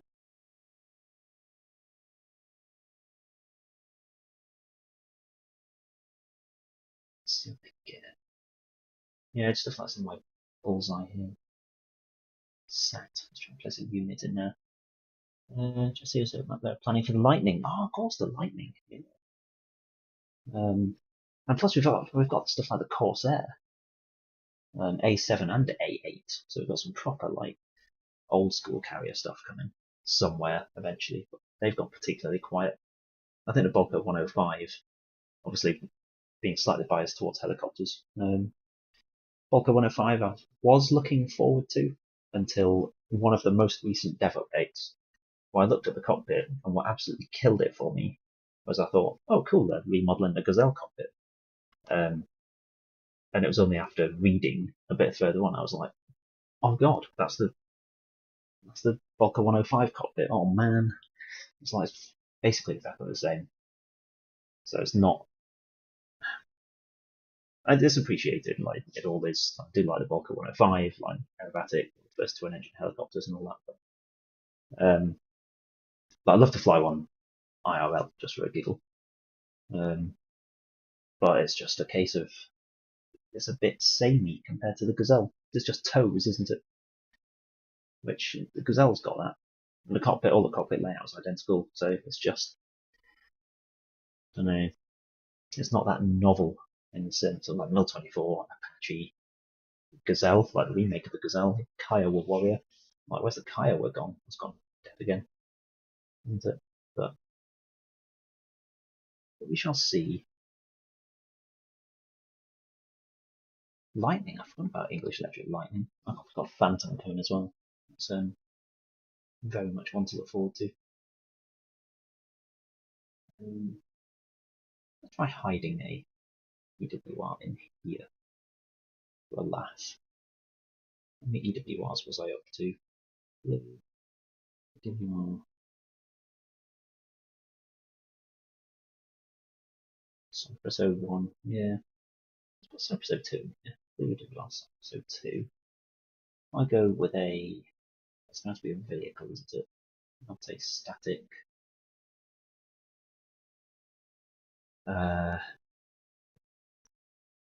Cypress air defense. Can they have that? Let's make a CJTF balloon instead. EWR radar. So we can place this. They hide degree of skill blue EDR. So 2. So 2. Place that. Oh. Let's move it into the center of this as we can. Move the bullseye into it. Bullseye slightly off center actually. Some autistic levels of precision going on here. Wouldn't have it any other way. Immediately following this up with that'll do. What's it look like? Yeah, just placing this inside the dome. I think that might be too tall if it's on those ridiculously high legs. Although no, they must sink into the ground. Because those steps don't go down that far. Let's have a look. Let's play about with it. That's the point. I was waiting for these, and I kind of missed them coming out. I was away for so long. I missed these radars coming out. But now the problem is you place them on maps, but most of the decent maps people are going to play have already got golf ball in its commons objects already placed. We can give that a bash. If that's got the steps coming off that side, maybe we'll align it there instead. Let's call that one 0. That's good enough for government work.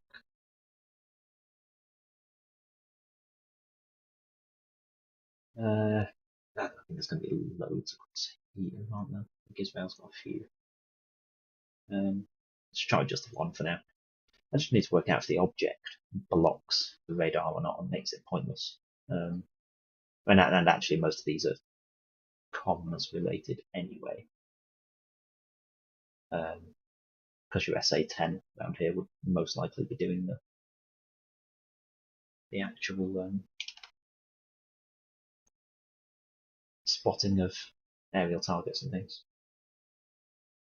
So I have placed the two SA-10 sites, which sparked all the controversy. Almost started what probably wouldn't be World War III, but it almost kicked off big time when they were going to buy these. So obviously Greece bought them and put them just over here somewhere instead to mug them off. So it's still well within range. There's nothing on here, is there?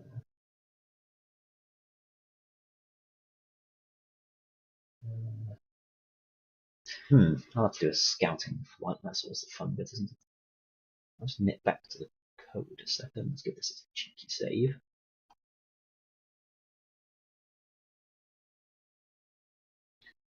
Bad place for radar units, yeah, whatever.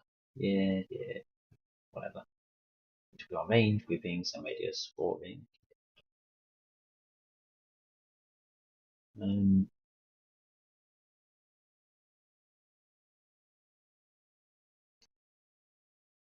Distances, yes.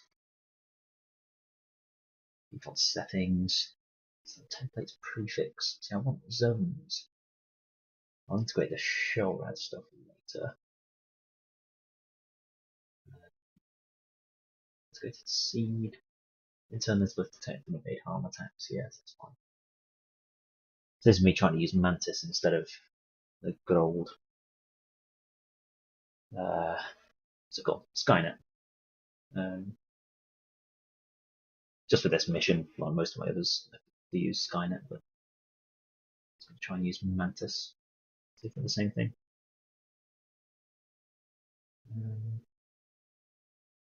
So Mantis, I need to find about zones for Mantis. If I pop carrot there and search for zone, find next. Uses trigger zones, ruler information editor to understand distances and zones, yes. Take into account ranges given by circles. It's about 75%, that's fine. So I've got the country borders all set up in flight information regions. Everything's in its real location. Obviously, a handful of things don't have the range that they should do, which is why I was going to try and place these proper EWR objects. It's the most common radar in NATO at the moment, I think. I didn't even realise that the EWR they've provided is actually one of the main UK ones still as well. So it's been around a while, but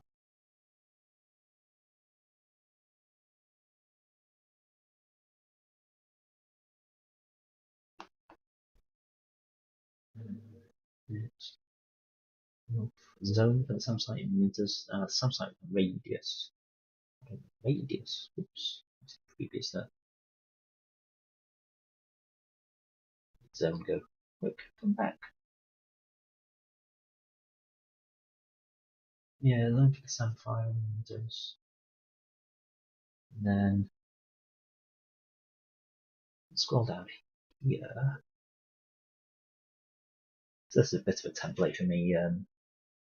Quite a big campaign kind of with Russian intervention in Syria getting out of hand. OrbX get involved, F4, Lightning, Corsair 2. That's a Corsair 2, yeah. I think there's a sort of an F4U Corsair, isn't there, as well, coming? Sure someone's doing that World War II Corsair. That's one of my all-time favourite World War II aircraft, certainly. Central Europe, yeah, good old Berlin Wall, like Germany. And sort of a Germany map would be a good one. I mean, the Typhoon would be German and stuff. It could do kind of make of that what you wanted. Obviously, there's a big American presence in Germany.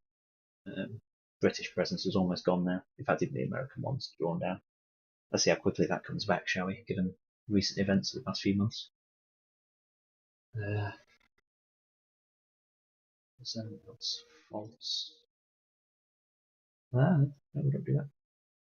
Yeah, protection area. Zones. Table of SAM defense zones. Zones. It's all about the zones. It's in the zone. Show up defense zone. The Z word. The Z word, if you know.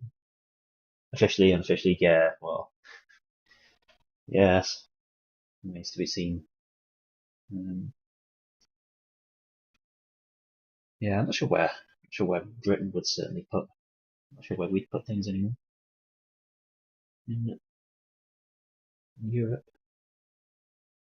Was most of our stuff down, handed it back over, but I don't know, there's energy crisis, even I think Germany wouldn't be happy about hosting people again. We shall see. It's a testing time for Europe, but also kind of America as well, just because of the whole public opinion thing of the States.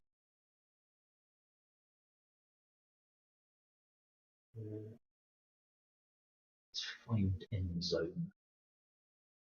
Yeah. Let's whip out the old browser instead. See.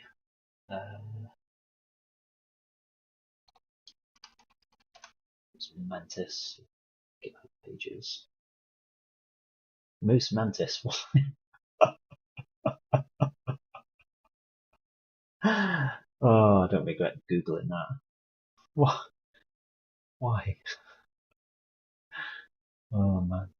Google images for Moose Mantis is a gold mine. It is exactly what you'd expect.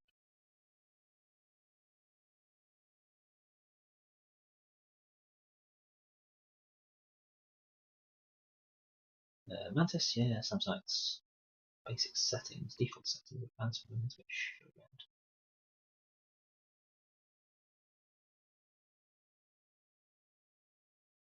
Confused now.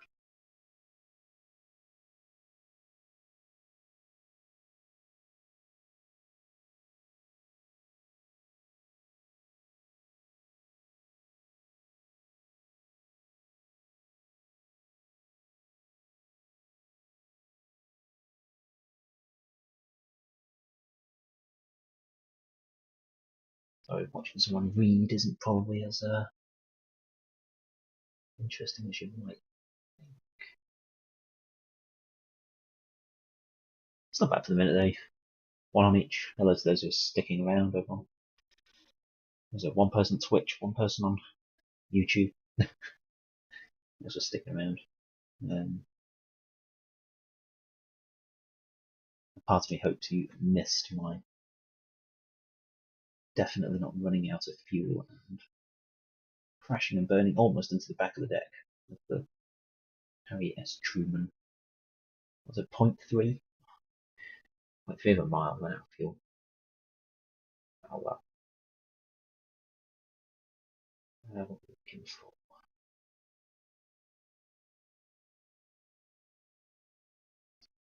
Show around, so I have got Mantis add zones instead.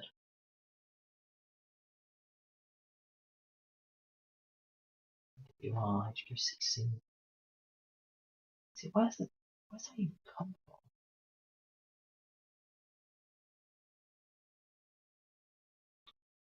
Advanced AWACS range.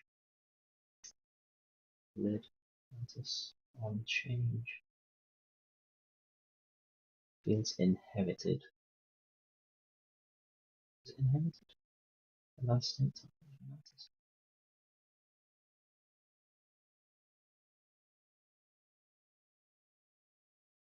Can't even add zones in it, can you?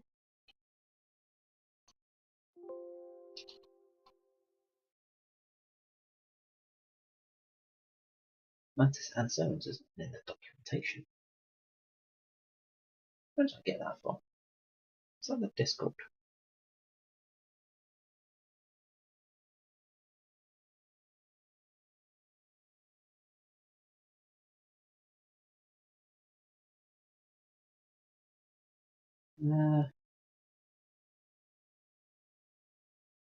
Let's fire up the Discord this time instead. Man. That's irritating. Let's just control F in here for oh, sugar. Let's control that for add zones. Set zone, yeah. Set zone add zones by name.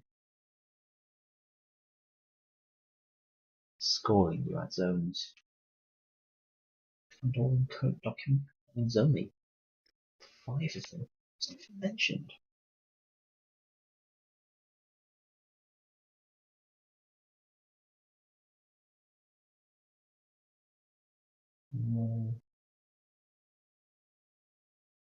Very much so. Yeah, for Germany and yeah, Cold War.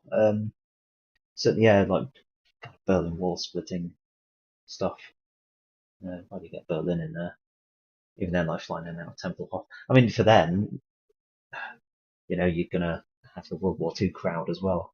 Which I don't really do the World War II stuff for DCS. I'm just a bit funny about what I play in what. So any World War II stuff I've always done in IL2. I'm sure they're excellent, the DCS modules World War II stuff, but it's just kind of not my bag for DCS. Maybe one day. But yeah, for Germany, Central Europe and stuff, Harrier GR3. I think if not a GR3, I think we're getting an FRS1. Because Razbam are meant to be eventually doing all their Harriers. They did for FSX and stuff. So we should get them as AI for the Falklands map. And then, so yeah, you got Sea King, Pikara. I think even Pikara they want to make flyable in the end, which is interesting. That will be an interesting type of fly. Proper whistly noise. Yeah, eventually I see how your FRS-1 and things, some proper Falklands assets to also use, which would be nice. Even the Sea King meant to be flyable. Someone reminded me of that recently. There was a kind of a trailer popped up on the Quiet for the AI Sea King, which does look and behave very well.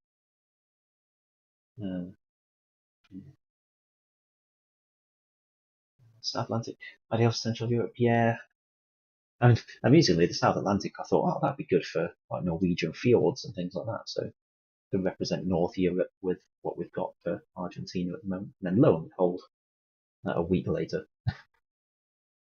it's like, yeah, OrbX are doing a lot of Norway, Sweden, Finland, and Russia. So, don't even need to pretend at that point, do you? Oh man, it's winding me up now. This is the stuff that winds me up. I don't mind if it's got good documentation, but the documentation for Moose is quite good, but it's also not at the same time. Vision Mantis was my post in Mantis that I did ages ago.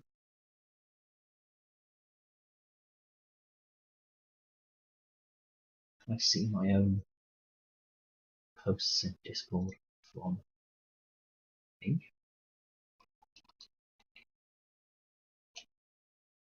The results. What is that just in here?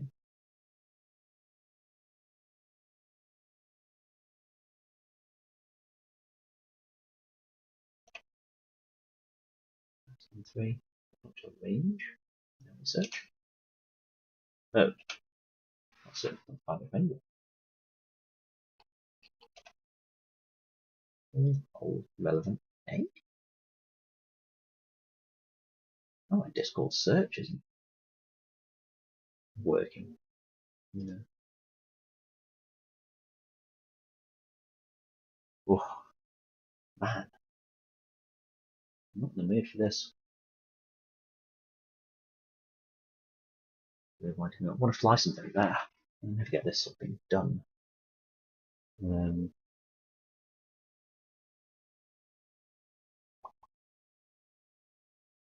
See. In fact, you know what? I might just take something with an easy RWR out of Equatiri and see if this radar can sort of pick me up. It's got a decent RWR. But then this Mantis is going to mess with it. We'll see. Let's see.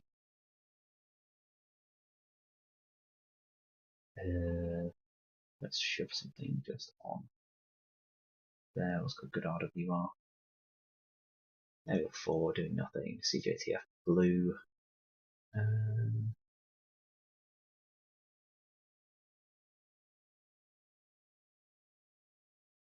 18C. What's got a good overlay of what's where? And then I guess the Hornet. That's probably just the easiest option. Let's go patriotic. Slightly, what do I do? My glass colours. Let's pick an inappropriate camouflage. And then inappropriate nose number. Blaze it, boys. Let's just strip this down. Fuel. Let's leave the pylons on because I can't be bothered with the effort. I don't need to take off, do I? It's even better. Let's fly north from Aki and then 1,350. And that is going to be player. Let's try that. See what the RWR does. It's not save the mission there.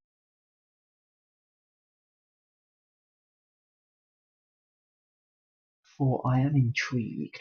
I think didn't they fix line of sight being blocked by trees? And was that just for aircraft? I lose track now. It's a bit of me thinks they have fixed that. So you do get line of sight from things like buildings, trees.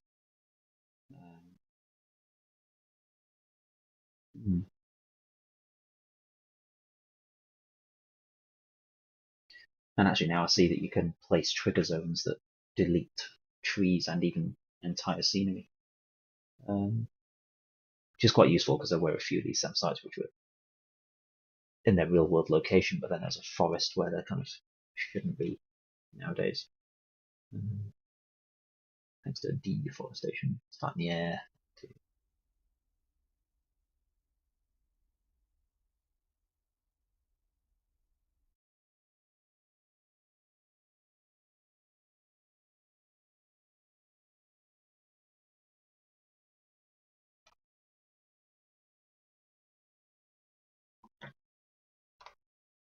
Let's bash them. What do we do? Lucky, yes. Salt Lake. Hello. Oh, it's looking pretty. Right. Let's just burn Master Arms on. What? Oh, let's get rid of that. Danger. Stranger danger. Let's go with Sodler. ADI. HSI. Burn, baby, burn. Split a few eardrums. Wake up the locals.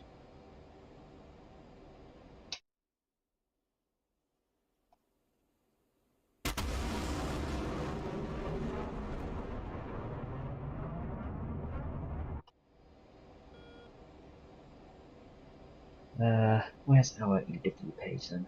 EW, what have we got? Not Big Bird's picking up.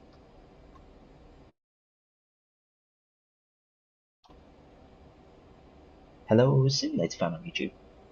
Hope you're well. Morning, evening, wherever it is you are.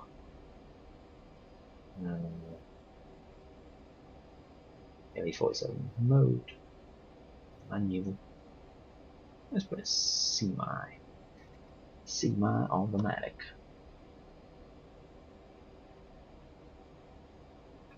There's a couple more radars down here.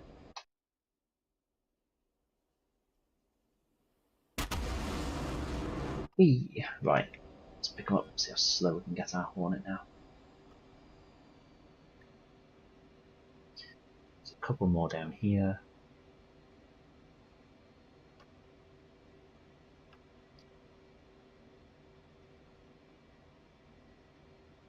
Which are quite tall. And there's the one I'm most interested for the moment, which is up here, which that's not worked. Oh no. What have we got on there? BB and S. So I have got an S, so in fairness it's worked, but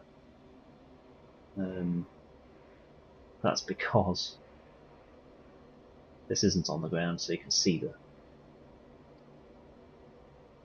Big Bird down there, and then the radar's well and truly underneath because it's too tall. Oh no. Let's rip some alpha, shall we? Yeah. Let's get out and see. It's still going. Where did that go? Yeah, good. Right. Control F11. You stay there, pal. Look here. Yes. I wonder if it's working. But it's in a bit of a Faraday cage. You can't do an armor 3 and set an object's height. It's just slightly irritating. I wish these could become configurable objects somehow. I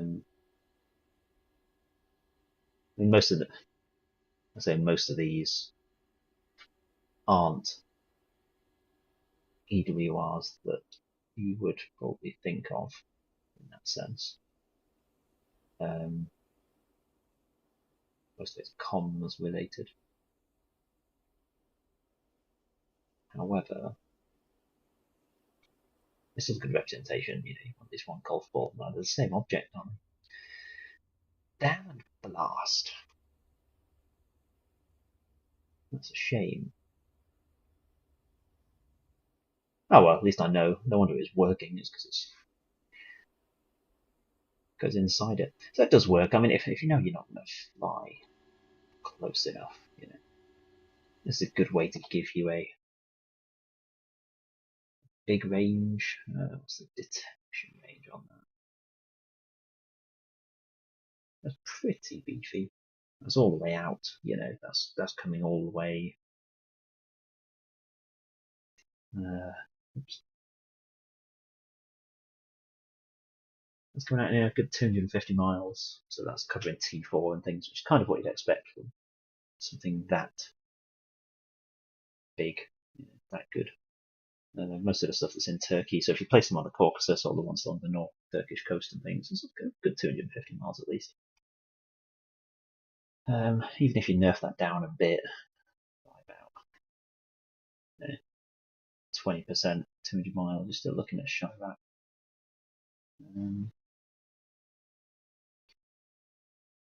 So, what's the mission? So the mission is one I've spent a long ass time collating over the past couple of years.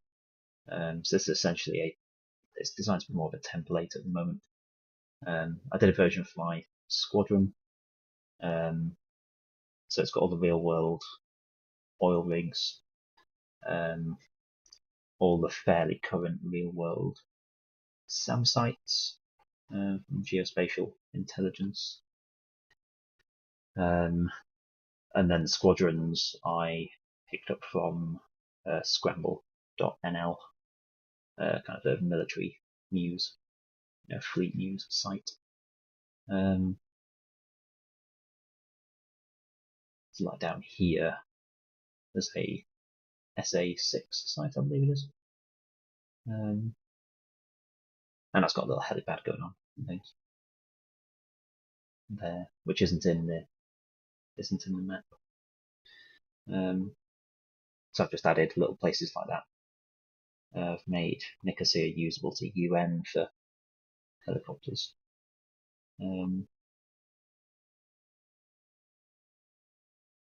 Yeah, a little bit sad the old city's not in as much detail as it could be. Been through here a few times. We got Pinabashi up in the north. Are you flying? Not the second. I have very much vacated the aircraft. Just literally wanted to get over and see on the RWR if this radar is working. So obviously it's placed kind of inside of here. So I just wanted to kind of activate the golf ball radars on the map. I have got a big bird here already. And there is a version with and without high digit sounds. This is the without version for now. I want to kind of perfect it first, because I was just splitting the time between the two and not really getting anywhere. So hopefully there are better models that come with this in the end, but that's your big bird, and then your other two down here for your Cypriot SA10 site. Yeah, but I just want to activate this one with the new EWR asset, so that does reach out all the way into Syria. And there'll be a few on their side as well. I was just going to place a CJTF red, but it seems just like it just doesn't fit. Oh, just get into DCS. Awesome. Which modules have you got, if any, Simulator fan?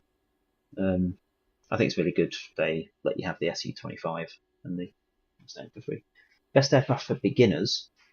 That is a tough call.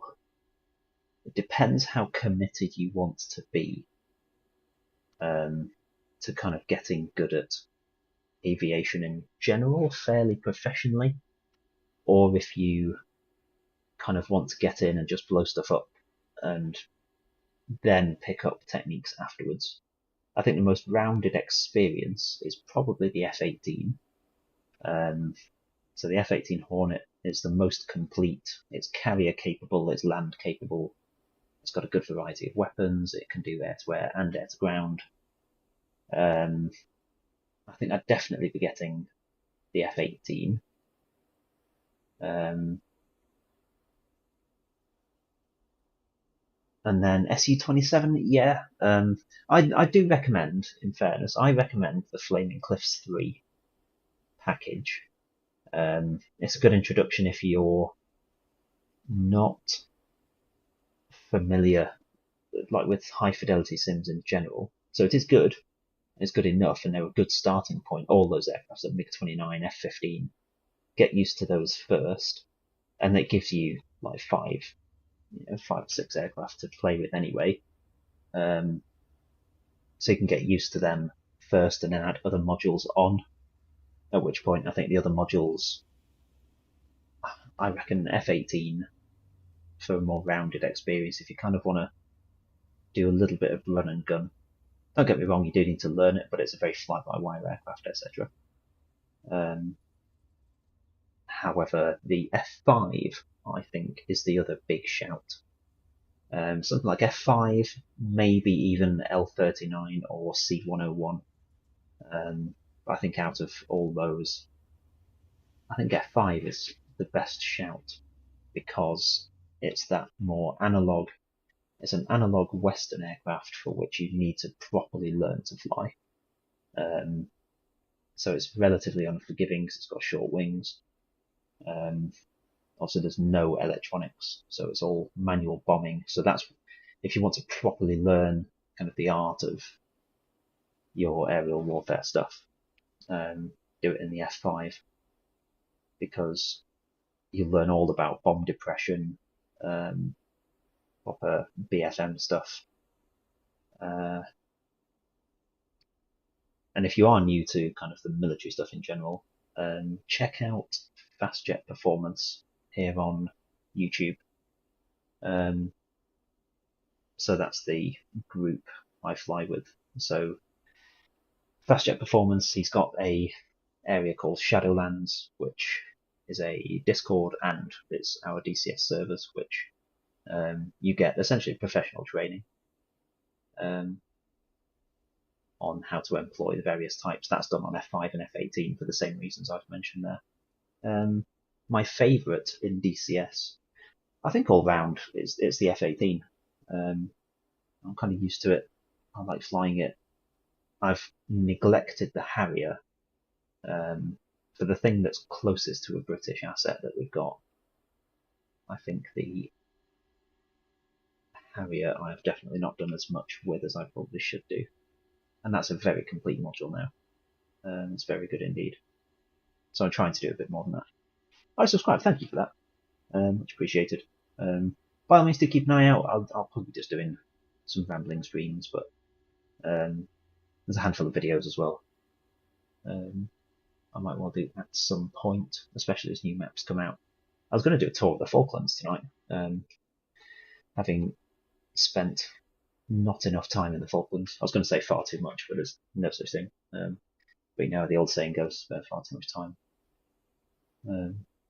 in the Falklands. So it's just nice to see all the places you've been and things you've done down there. So kind of give a little tour of what's what.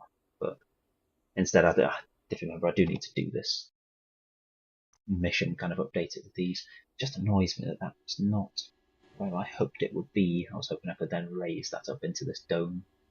And even if it still wouldn't look right, it's kind of better. Or the domes were on the floor, I was hoping. But well.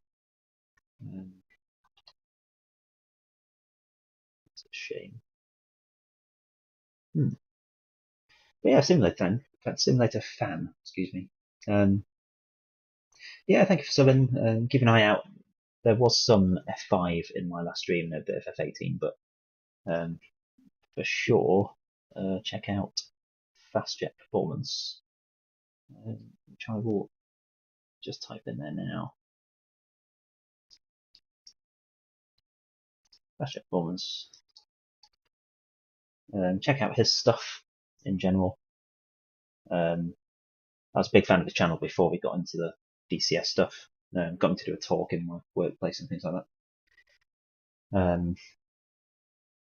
and obviously he's like branched out into the DCS stuff, and it's good. It's proper teaching. Like I couldn't even do air to air refueling until I'd kind of knuckled down and tried to nail a lot of the more basic formation flying lessons.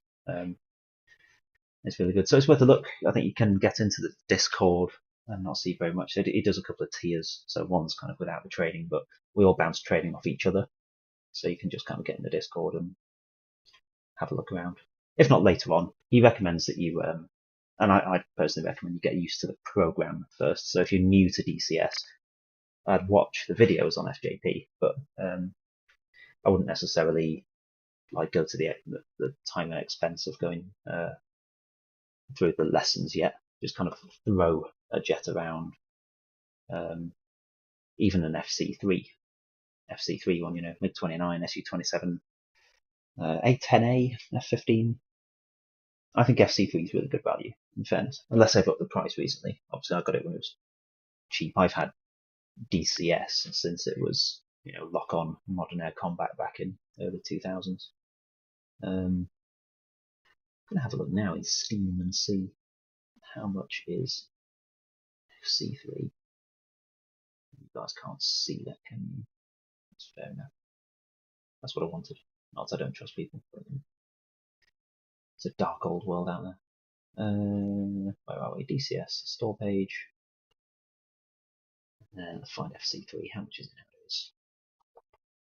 And I'm on Steam as well, which does okay. I think it certainly delivers faster than their own kind of torrent tech, download delivery thing for installing. That takes God knows how many years to download stuff. Steam delivery is as fast as your internet connection. It's extremely fast indeed. The only thing is the sales don't necessarily line up, and there's a little bit of a delay in releases, sometimes by a day. Reading Chuck's Guide, oh brilliant, yeah, the Chuck's Guides, I love those. He puts loads of time and effort into those as well. If you do go F-18, and indeed a couple of other aircraft, there is a chap called, in fact I'll just type it in the chat. A chap called Minsky, and I've put it on Twitch and YouTube, that does kneeboards, so kneeboard packages, but they're extremely well laid out. I love them to bits. I'm sad he hasn't kind of done it for all of them. The F-18 is the most complete package. He's also done it for T-45 Goshawk. So actually, before even any of that, if you haven't bought any full fidelity modules yet, there's A4 Skyhawk and the T-45 Goshawk. I think they're both excellent. It's hard to believe that they're free. We did, of course, have the VO Hawk, rest in peace. I absolutely adored that. Obviously, that was a British two-seat trainer, used by the Red Arrows still. But sadly, that went bust. Then the F-18, don't understand the Harpoon missiles, to be honest. Off the top of my head, I can't remember much about Harpoon either. I've just had trouble getting harms off the rail in target of opportunity mode. Anyway, the thing is, because it changes so much as well, I think it's starting to settle down, but every now and then you just get a massive feature drop or a new weapon, but then all the weapon pages change and the way you fire stuff, if you've got like a memorized procedure for firing them, it changes. And it changes to be more realistic, but then it's just like, oh man, what am I doing wrong now? I've got all these buttons assigned and you don't do this anymore. And it's a bit of a nightmare. I just struggled to hit the SAM sights around Tyat, which one's even shooting at me, which is what I'm trying to kind of vaguely troubleshoot at the moment, actually. What was that for? Flaming Cliffs. Wow, man! Flaming Cliffs is 40 UK pounds now. That used to be like 15 quid, a tenner. Not much at all. That's like 40 quid for all three. Man, they've bumped that right up, and with I think combined arms as well. Has that gone up? They sneaked that one in there, didn't they? DCS combined arms, £32. Yeah. Man. Similar to fan on YouTube says the best part of the F-18 for me, I love to do air to ground stuff. Yes, you and me both. I'm very much a ground pounder, much prefer that. I think that's just because I've just never been any good at the air to air stuff, which is why I started doing the Shadowlands stuff with FJP. Just because they obviously, once you're kind of trained up and you know what to do, you learn all your BFM stuff. It does get fun in the end, and it is quite a set of, it's a set of rules really, which have been tried and tested since World War One, and they just kind of work. They work even today. So things get fairly predictable, but you get, obviously, if it's predictable that someone's going to do something, it's predictable to defeat it, and then the other person knows that they're going to do a thing to defeat you, and yeah, it's good. It's an art, but air to air takes a bit more doing. Air to air for me is just lobbing spam rounds at maximum range BVR and just hoping they hit the target. And if they don't, well, I'm getting shot down then, aren't I? But the ground pounding stuff, like ducking under sands, popping up, like dropping something, or even from high altitude, dropping JSOWs and things. I'm quite technical, so I like the programming in of all the coordinates and things. F-35, yeah. I was about to say it's too current, so we'll never see that. But Eurofighter's still in service, albeit that's an 80s design, sort of a 90s build. I know the 2000s implementation, so it's only 20 years. Mind you, yeah, actually say that now. Eurofighter is what, 40-year-old design now? And then like what, a 90s prototype, a 2000s release, so it's like 20-year-old airframe now. And certainly later blocks anyway, obviously over time it develops as an aircraft. Whereas F-35 being, a lot younger than that.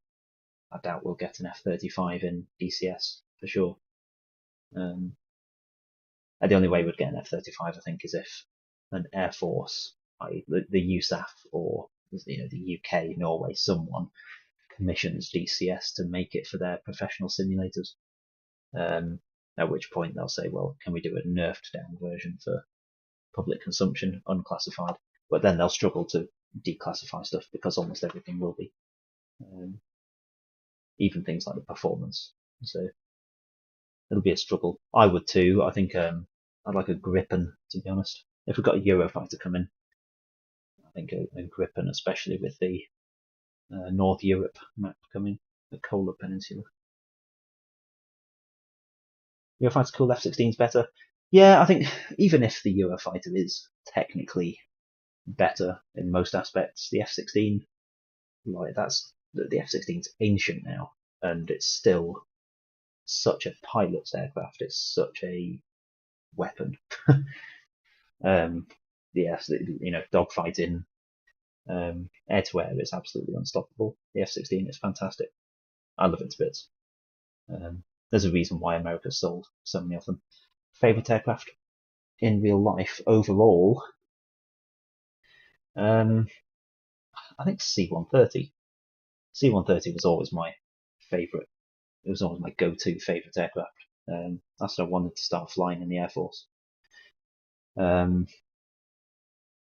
think best fighter, I like the F-15 family. I like the F-15, particularly the Strike Eagle, but F-15s in general. I kind of grew up with that being the best of the best, even more so than the 16 really. I did have Falcon 4 as a simulator, Allied Force, and then I've still got it now, Falcon BMS. So it's nice to see the 16 come to DCF, but full fidelity,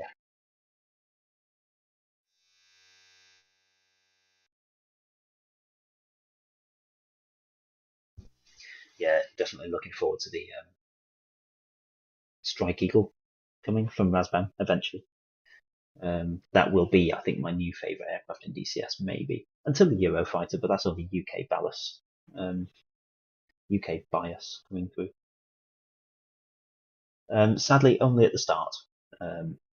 So unfortunately, we had a load of, I think everyone did really, but we had a load of defence cuts around 2010, 2011. So never got as far as flying anything operational, sadly. So only elementary stuff. Disappointing. F-35 has to be a mod. Yeah, I'm surprised there isn't one already, really. I mean, if anything, we're more likely to get an F-22 Raptor than we are an F-35. And even then, that's still quite unlikely. But F-22, same sort of era, really is actually quite an old aircraft. On paper, they all get modernized. Griffin and Jaguar, yeah. Jaguar, what an aircraft.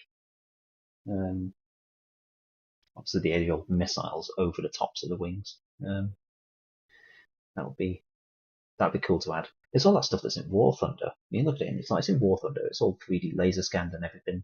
I guess then it's the systems which present the issue. And I think a lot of the devs have said that, and I can see where they would come from. In that, the modelling isn't the hard bit. Most people have that done very quickly. It's then the coding of the systems and weapons integration, just like real aircraft, really. They design the aircraft on paper and then they build it and they're just like, yeah, that works. So it's all easy. You can computer generate all that stuff nowadays with computational fluid dynamics and all that sort of thing.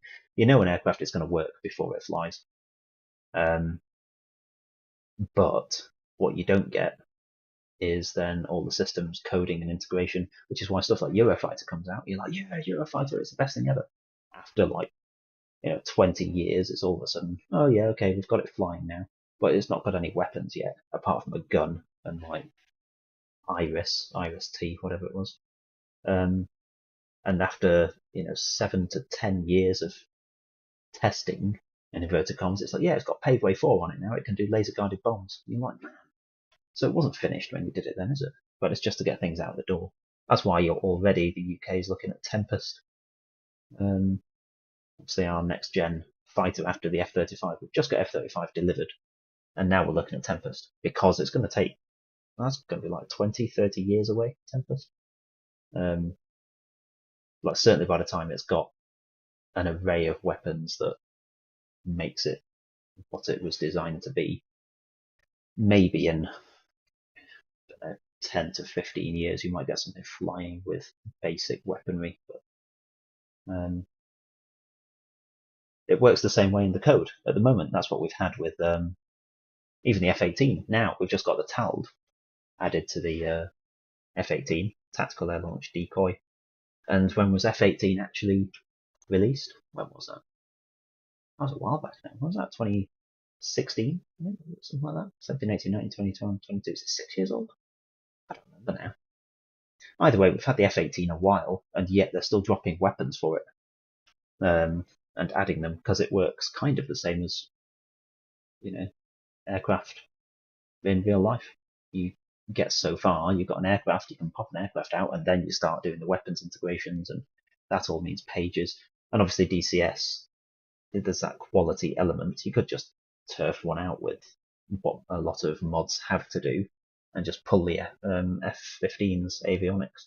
But if you've got a Jaguar flying around with dumb bombs and F-15 avionics, they're not going to like that as a paid module. So unless you can sit there with a fully declassified flight manual and say, yes, this is exactly how the aircraft performed and it's exactly what the systems did, then Eagle Dynamics is just going to kind of laugh you off and be like, oh, it's not done then. It's not a project.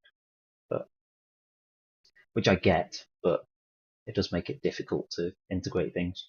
Because even Tornado, I think Tornado GR4, or, I don't think we get ECR, but the ICS, the later versions of Tornado for Europe and or the UK, so GR4 and ICS. They'd be good And they're kind of, you look at GR4 and you say, well, it's out of service in the UK. How can it be declassified?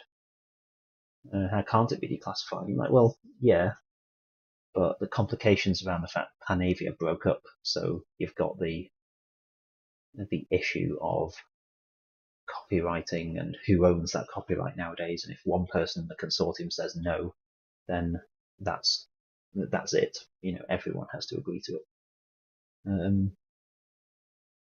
Yeah, it's a bit of a nightmare. There's a lot of politics involved, and a few people have got in trouble. Not as much as with War Thunder, but a few people have been slapped across the wrist and even go to prison. I think an ED dev, someone tried to send like an F-16 flight manual by post across the US, and it was technically classified. Oh, good night, Simulator fan. Are there new aircraft coming to DCS? Yes, there are a handful. There's quite a bit coming. It's just how soon. We've got MiG-23s coming. At one point, it was meant to be a Tu-22 backfire, but that's gone quiet.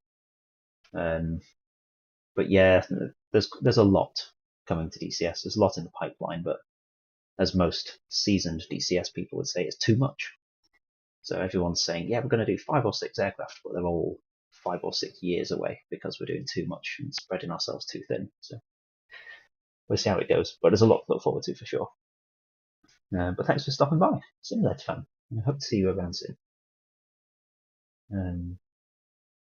Let's have a quick look on. Let's have a scrolly, shall we? Set zone.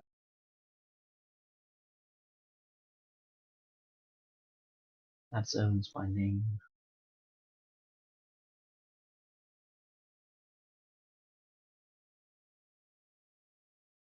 Air-to-air detection areas. Syria zone, don't bother.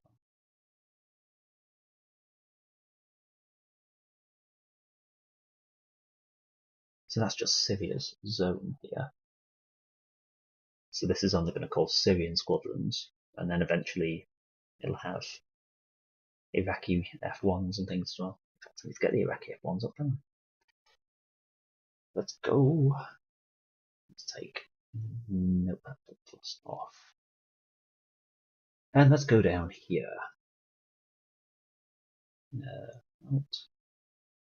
So I've got a little bit in Jordan. MB339, where's that gone? That's must be imminent. They've released a lot of stuff for that.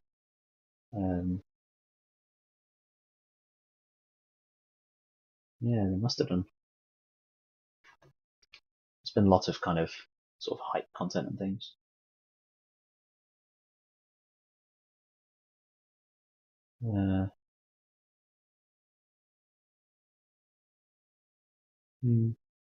Don't know, MB339. I'll have to take a look at that because that was a damn fine bit of kit.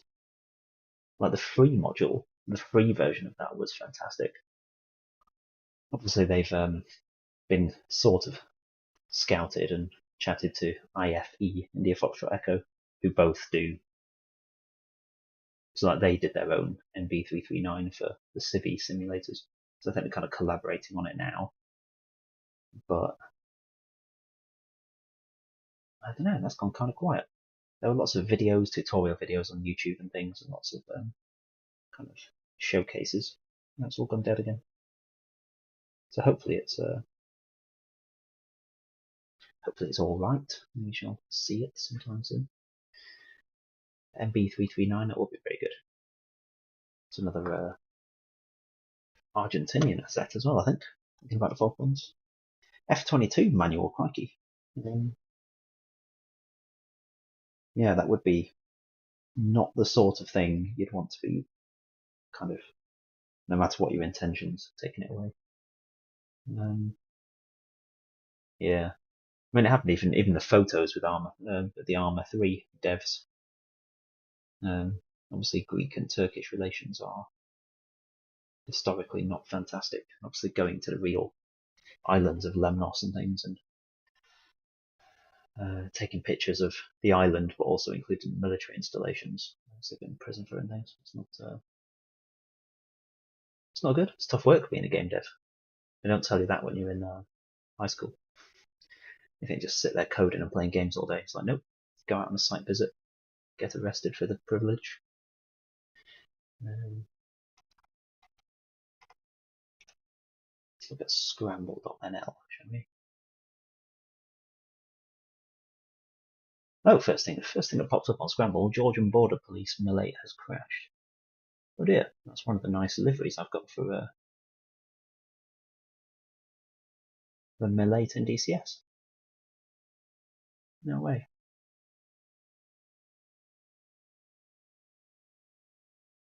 Yeah, sorry to hear that. Hopefully there's no fatalities. I take that back. There was pretty full, and it was no survivors. 8 people, 4 crew members, 2 rescuers, 2 medics. Crashed and burnt. Aircraft unrecognisable. Main base of Georgian Border Police at Alexivka. The military base of Tbilisi International Airport. Yeah. Damn. That's a shame. Let's look on Asia Pacific.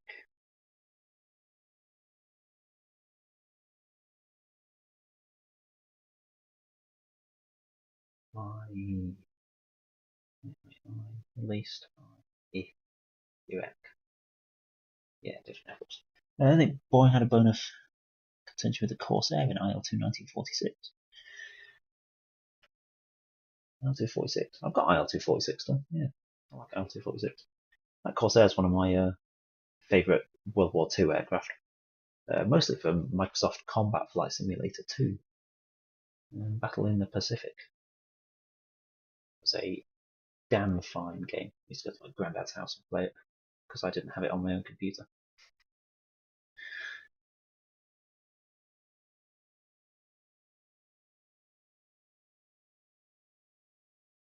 Sale. No, what am I looking for?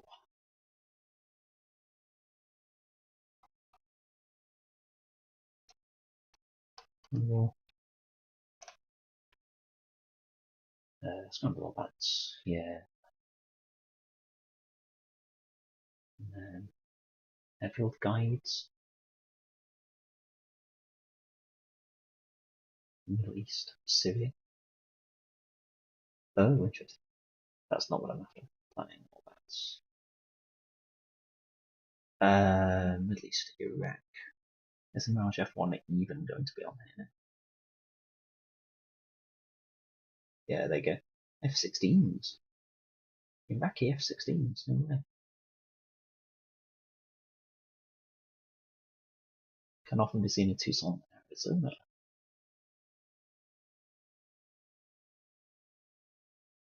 No way. Never seen those.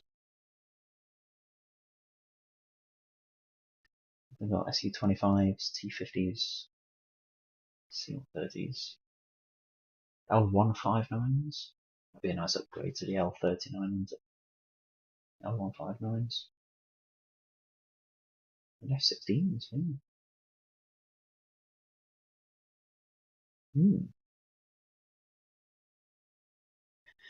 Yeah, I mean these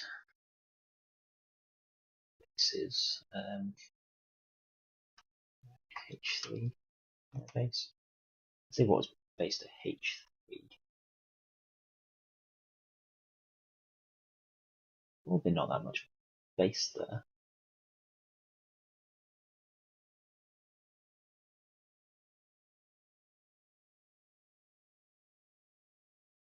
Yeah. All there for the oil pipelines, really. And then obviously the Iraq-Iran war. And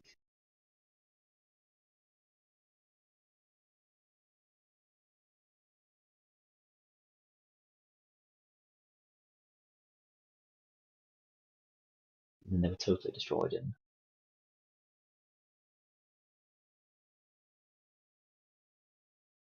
2003 Iraq War, SAS, Destroyed H2 and H3.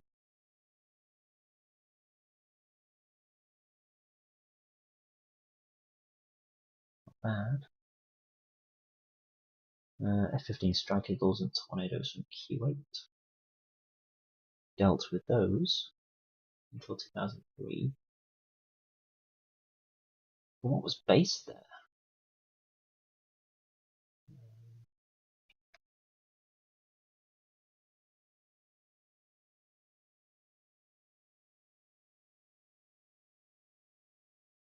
Al-Walid Air Base. Oops.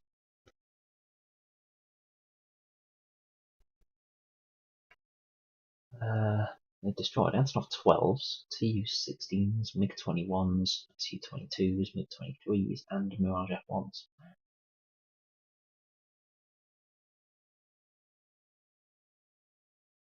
It's a lot. A6 Intruders were also used to attack H3 in Operation Desert Storm. A6 Intruder, that's going to be good. That's definitely a couple of years away as well, though, I think. I've not even got the AI version yet. But that'll be nice to have. I think that was my favourite carrier aircraft growing up as a child. That's kind of a toy aircraft carrier. That's pretty massive. Well, it's because my desk is now. And that had Tomcats, Hawkeyes, Intruders, Viking, F3 Viking. Yeah. But yeah, looking forward to A6 Intruder eventually.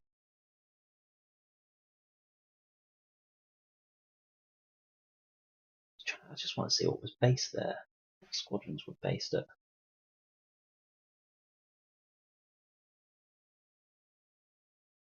H3 back in the day. Let's have a look at go to bed soon as well. Early start tomorrow.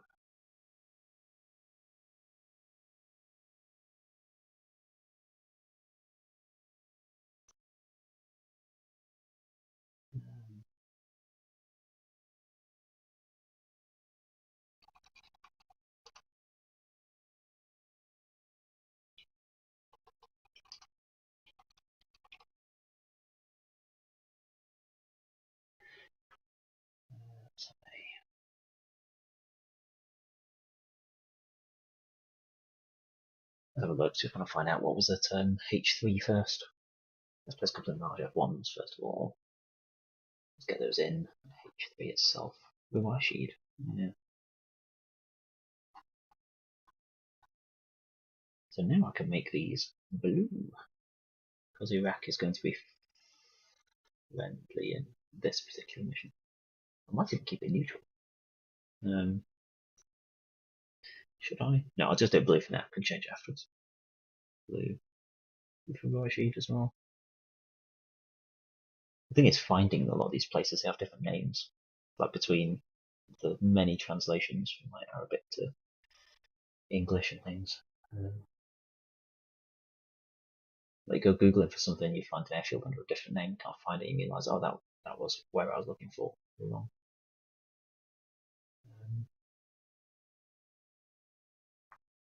There's some Mirage F1s here.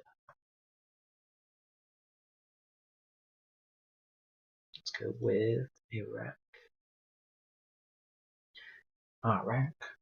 Let's go blue. Air. Nothing. And F1B large F1s. F1 EQ. That's the Iraqi version.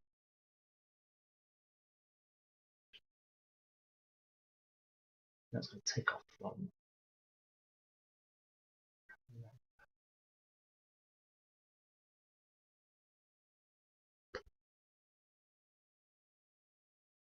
Go. Oh, God. Okay. Something's broken the Mirage F1 EQ's textures in the latest update. Oh well. They got that Altus Defense Force camo, haven't they? Q4010. And they got dynamic port numbers.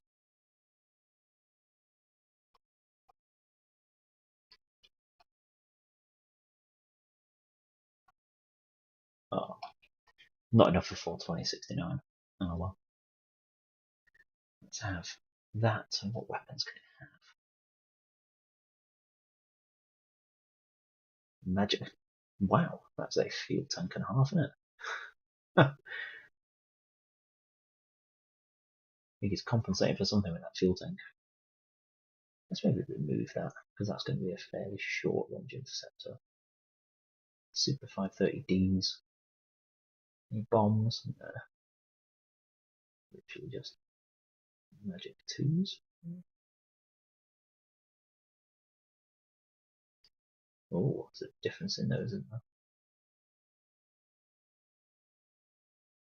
Yeah, magic 1 versus magic 2. Oh, cool. Let's place that then. It's got 100% gun ammo. Yeah, let's have 4 of them. Oh, I just want to find out the naming convention I used first. Sam, obviously it's Sam's. Red Air. Okay. Blue Air, MF1.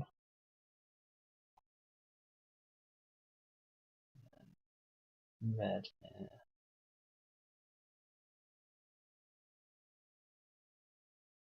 L39. Are they static?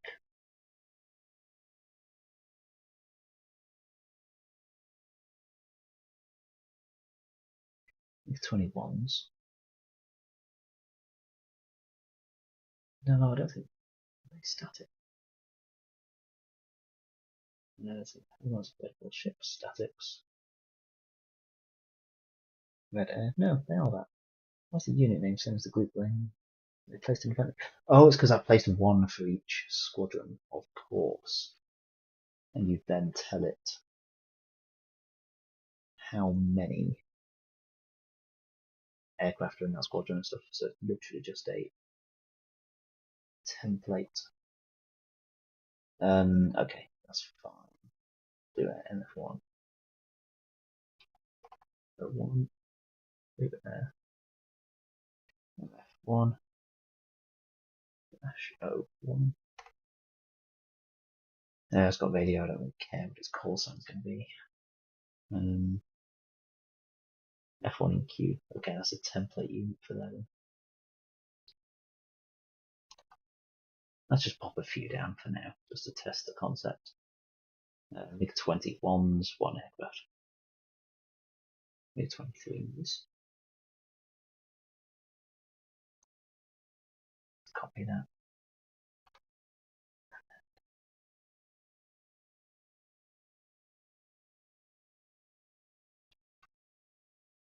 That's going to be Iraqi. Nothing. MiG-23. No, MiG-23 is not MiG-25. That's a Fox battle. Oh, what an aircraft. See, again, this was another one, I think, which was this MiG-25 or MiG-31. Someone was like, yeah, let's do this for DCS. I'm like, I'm starting it for DCS. Like, yeah, that's good. And then it's just kind of just fizzled out, like the Tu-22. It's a real shame. It does make me personally wonder a lot.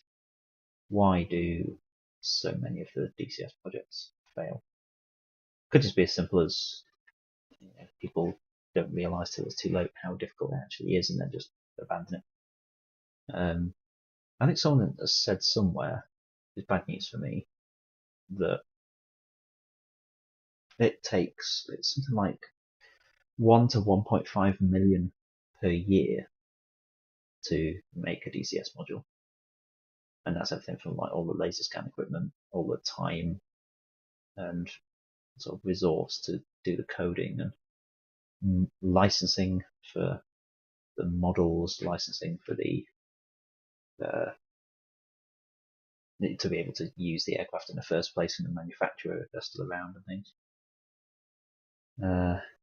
It's a bit of a shame, really.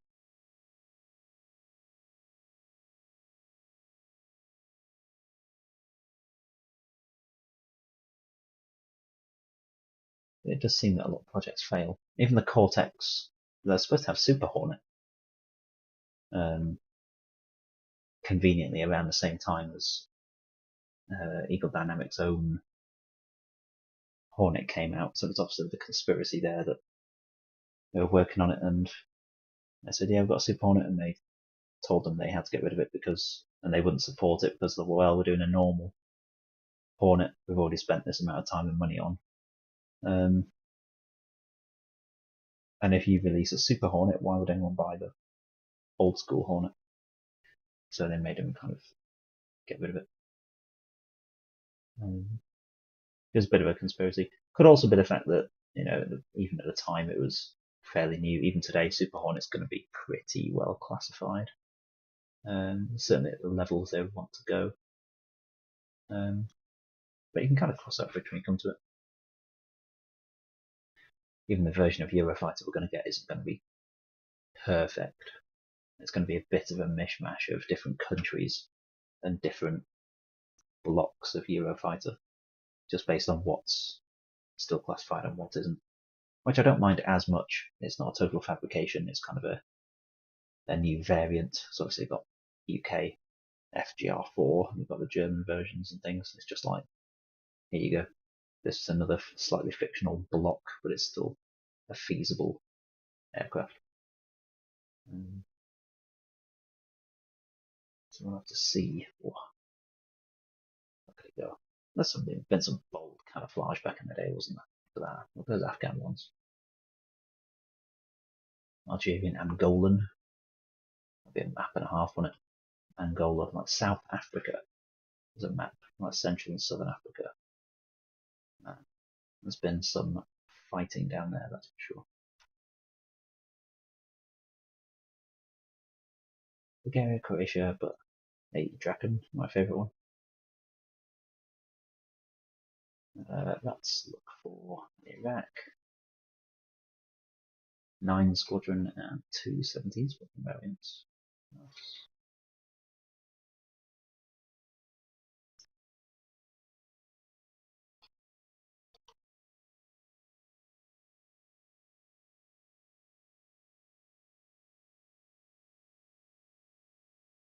IW1. Let's plop that down then. Air-to-air gun mix. This is also going to be an interceptor. Let's have this as an interceptor. Long range. Radar guided missiles. Less than cost fair cash and size the maps. Yeah, I mean maps, yeah, the terrain stuff. Again, the terrain on the whole, if you know you've got the right sources, is the easiest bit really. Particularly in Europe, all the Copernicus data is like the land hasn't changed that much really in the grand scheme of things in like 20 years. 20 to 40 years. And that's all free, open source, even for like commercial use and things like that. That's fine. Satellite imagery then becomes a little bit more difficult because the satellite imagery is what you'll hand draw your textures over the top of. And then if you're doing that for the entirety of the Syrian map and things, that's where it becomes quite time consuming and labor intensive for sure. But then even when you've done that, you need to then do all the maps. So you get your TPCs and OPCs, your tactical piloted charts. So that when you look in the map view, so if we just do that here, so even just bringing out these maps for a start, and geo-referencing them so they line up. Bearing in mind these TPCs, I don't think they make them anymore. I think they stopped in like the late 90s, maybe early 2000s.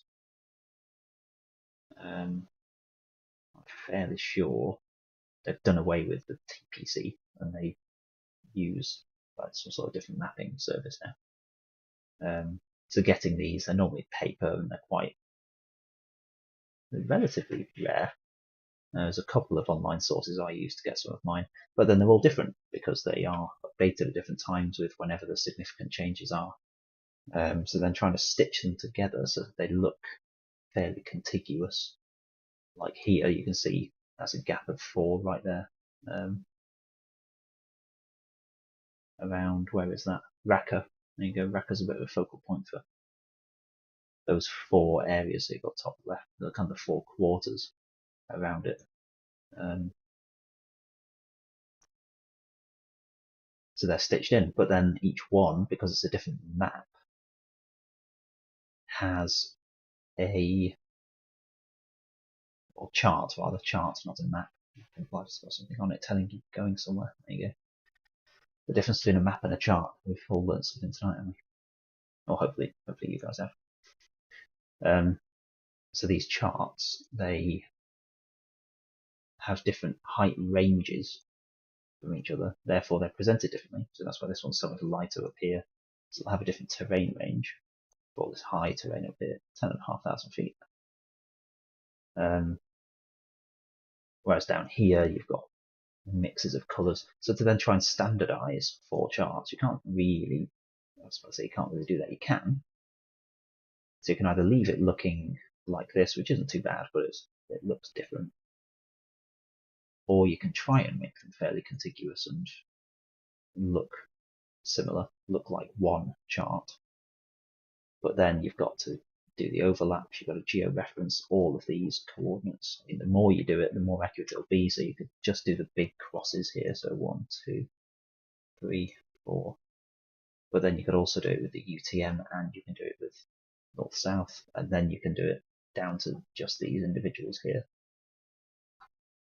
which will give you the best result. But to manually go through and be like, click there, say what coordinate it is, click there, say what coordinate it is, click there, say what coordinate it is. Like that is mind-numbing stuff. It's quite rewarding, but it's bloody mind-numbing to do. Maybe there's AI out there that can help with that sort of thing. Like big companies like James might be doing that. But for individuals and smaller groups, which is who these developers are, for whom the bar is set so high by ED to even get a foot in the ladder, it is almost impossible. You can see why kind of the market is so slow. Then you look at Microsoft Flight Simulator and the range of stuff that's out there already, and it's not good necessarily. Obviously, it's got its own issues, but look at the range of stuff. F-22 Raptor's just come out for that, which is pretty good. Got Super Hornet in there, admittedly to an okay standard, but they're passable. But obviously, DCS isn't just about being passable. Even to get something out the door, it's all well and good having those models, but we look at the systems depth of those aircraft, plus any sort of weapons delivery and things. I mean, the glimmer of hope is that the Hawk gets revived and Just Flight make the leap into DCS and do their Hawk, but at least that's an aircraft that even a T-1A, it's got minimal electronics. It's a very analog aircraft, making it a good trainer. I was saying before, like the F5. If you want to fly, get the F5, because that you can't take your hands off the F5 for a minute, because the trim for a start is absolutely useless. Yeah. Indeed. Yeah, I like the charts. It's this bit I like. It's the mission planning element, but then it's making these line up. There you go, that road's lined up, but then where's that pipeline gone? It's vanished in this chart. Because this is probably from, this side might be from before, and this side's after, so they're all different years, these charts. So that's 4 different years straight away, and they could be 10 years apart, some of these.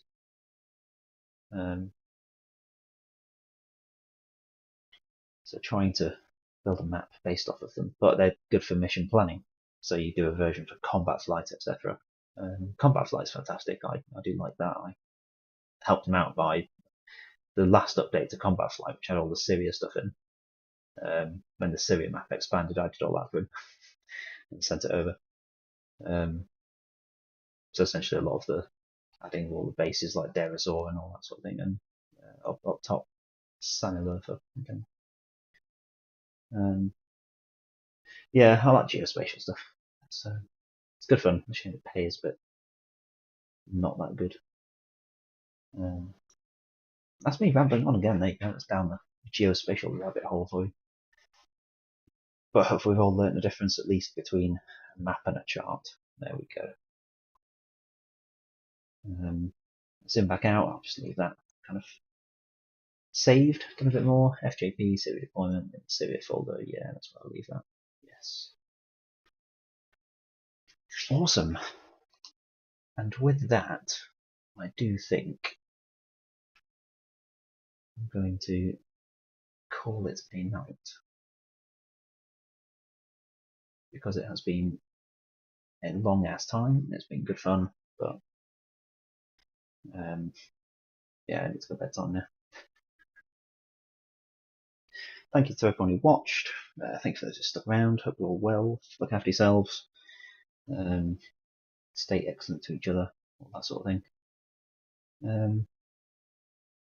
Yeah, all the best. I look forward to seeing you again. Hopefully at some point in the not too distant future.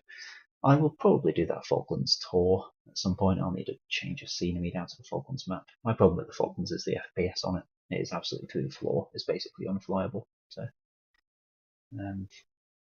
I'll just have to try and maybe turn my settings down and see what happens. But I think people have been getting performance spikes and drops quite a lot. But we'll see.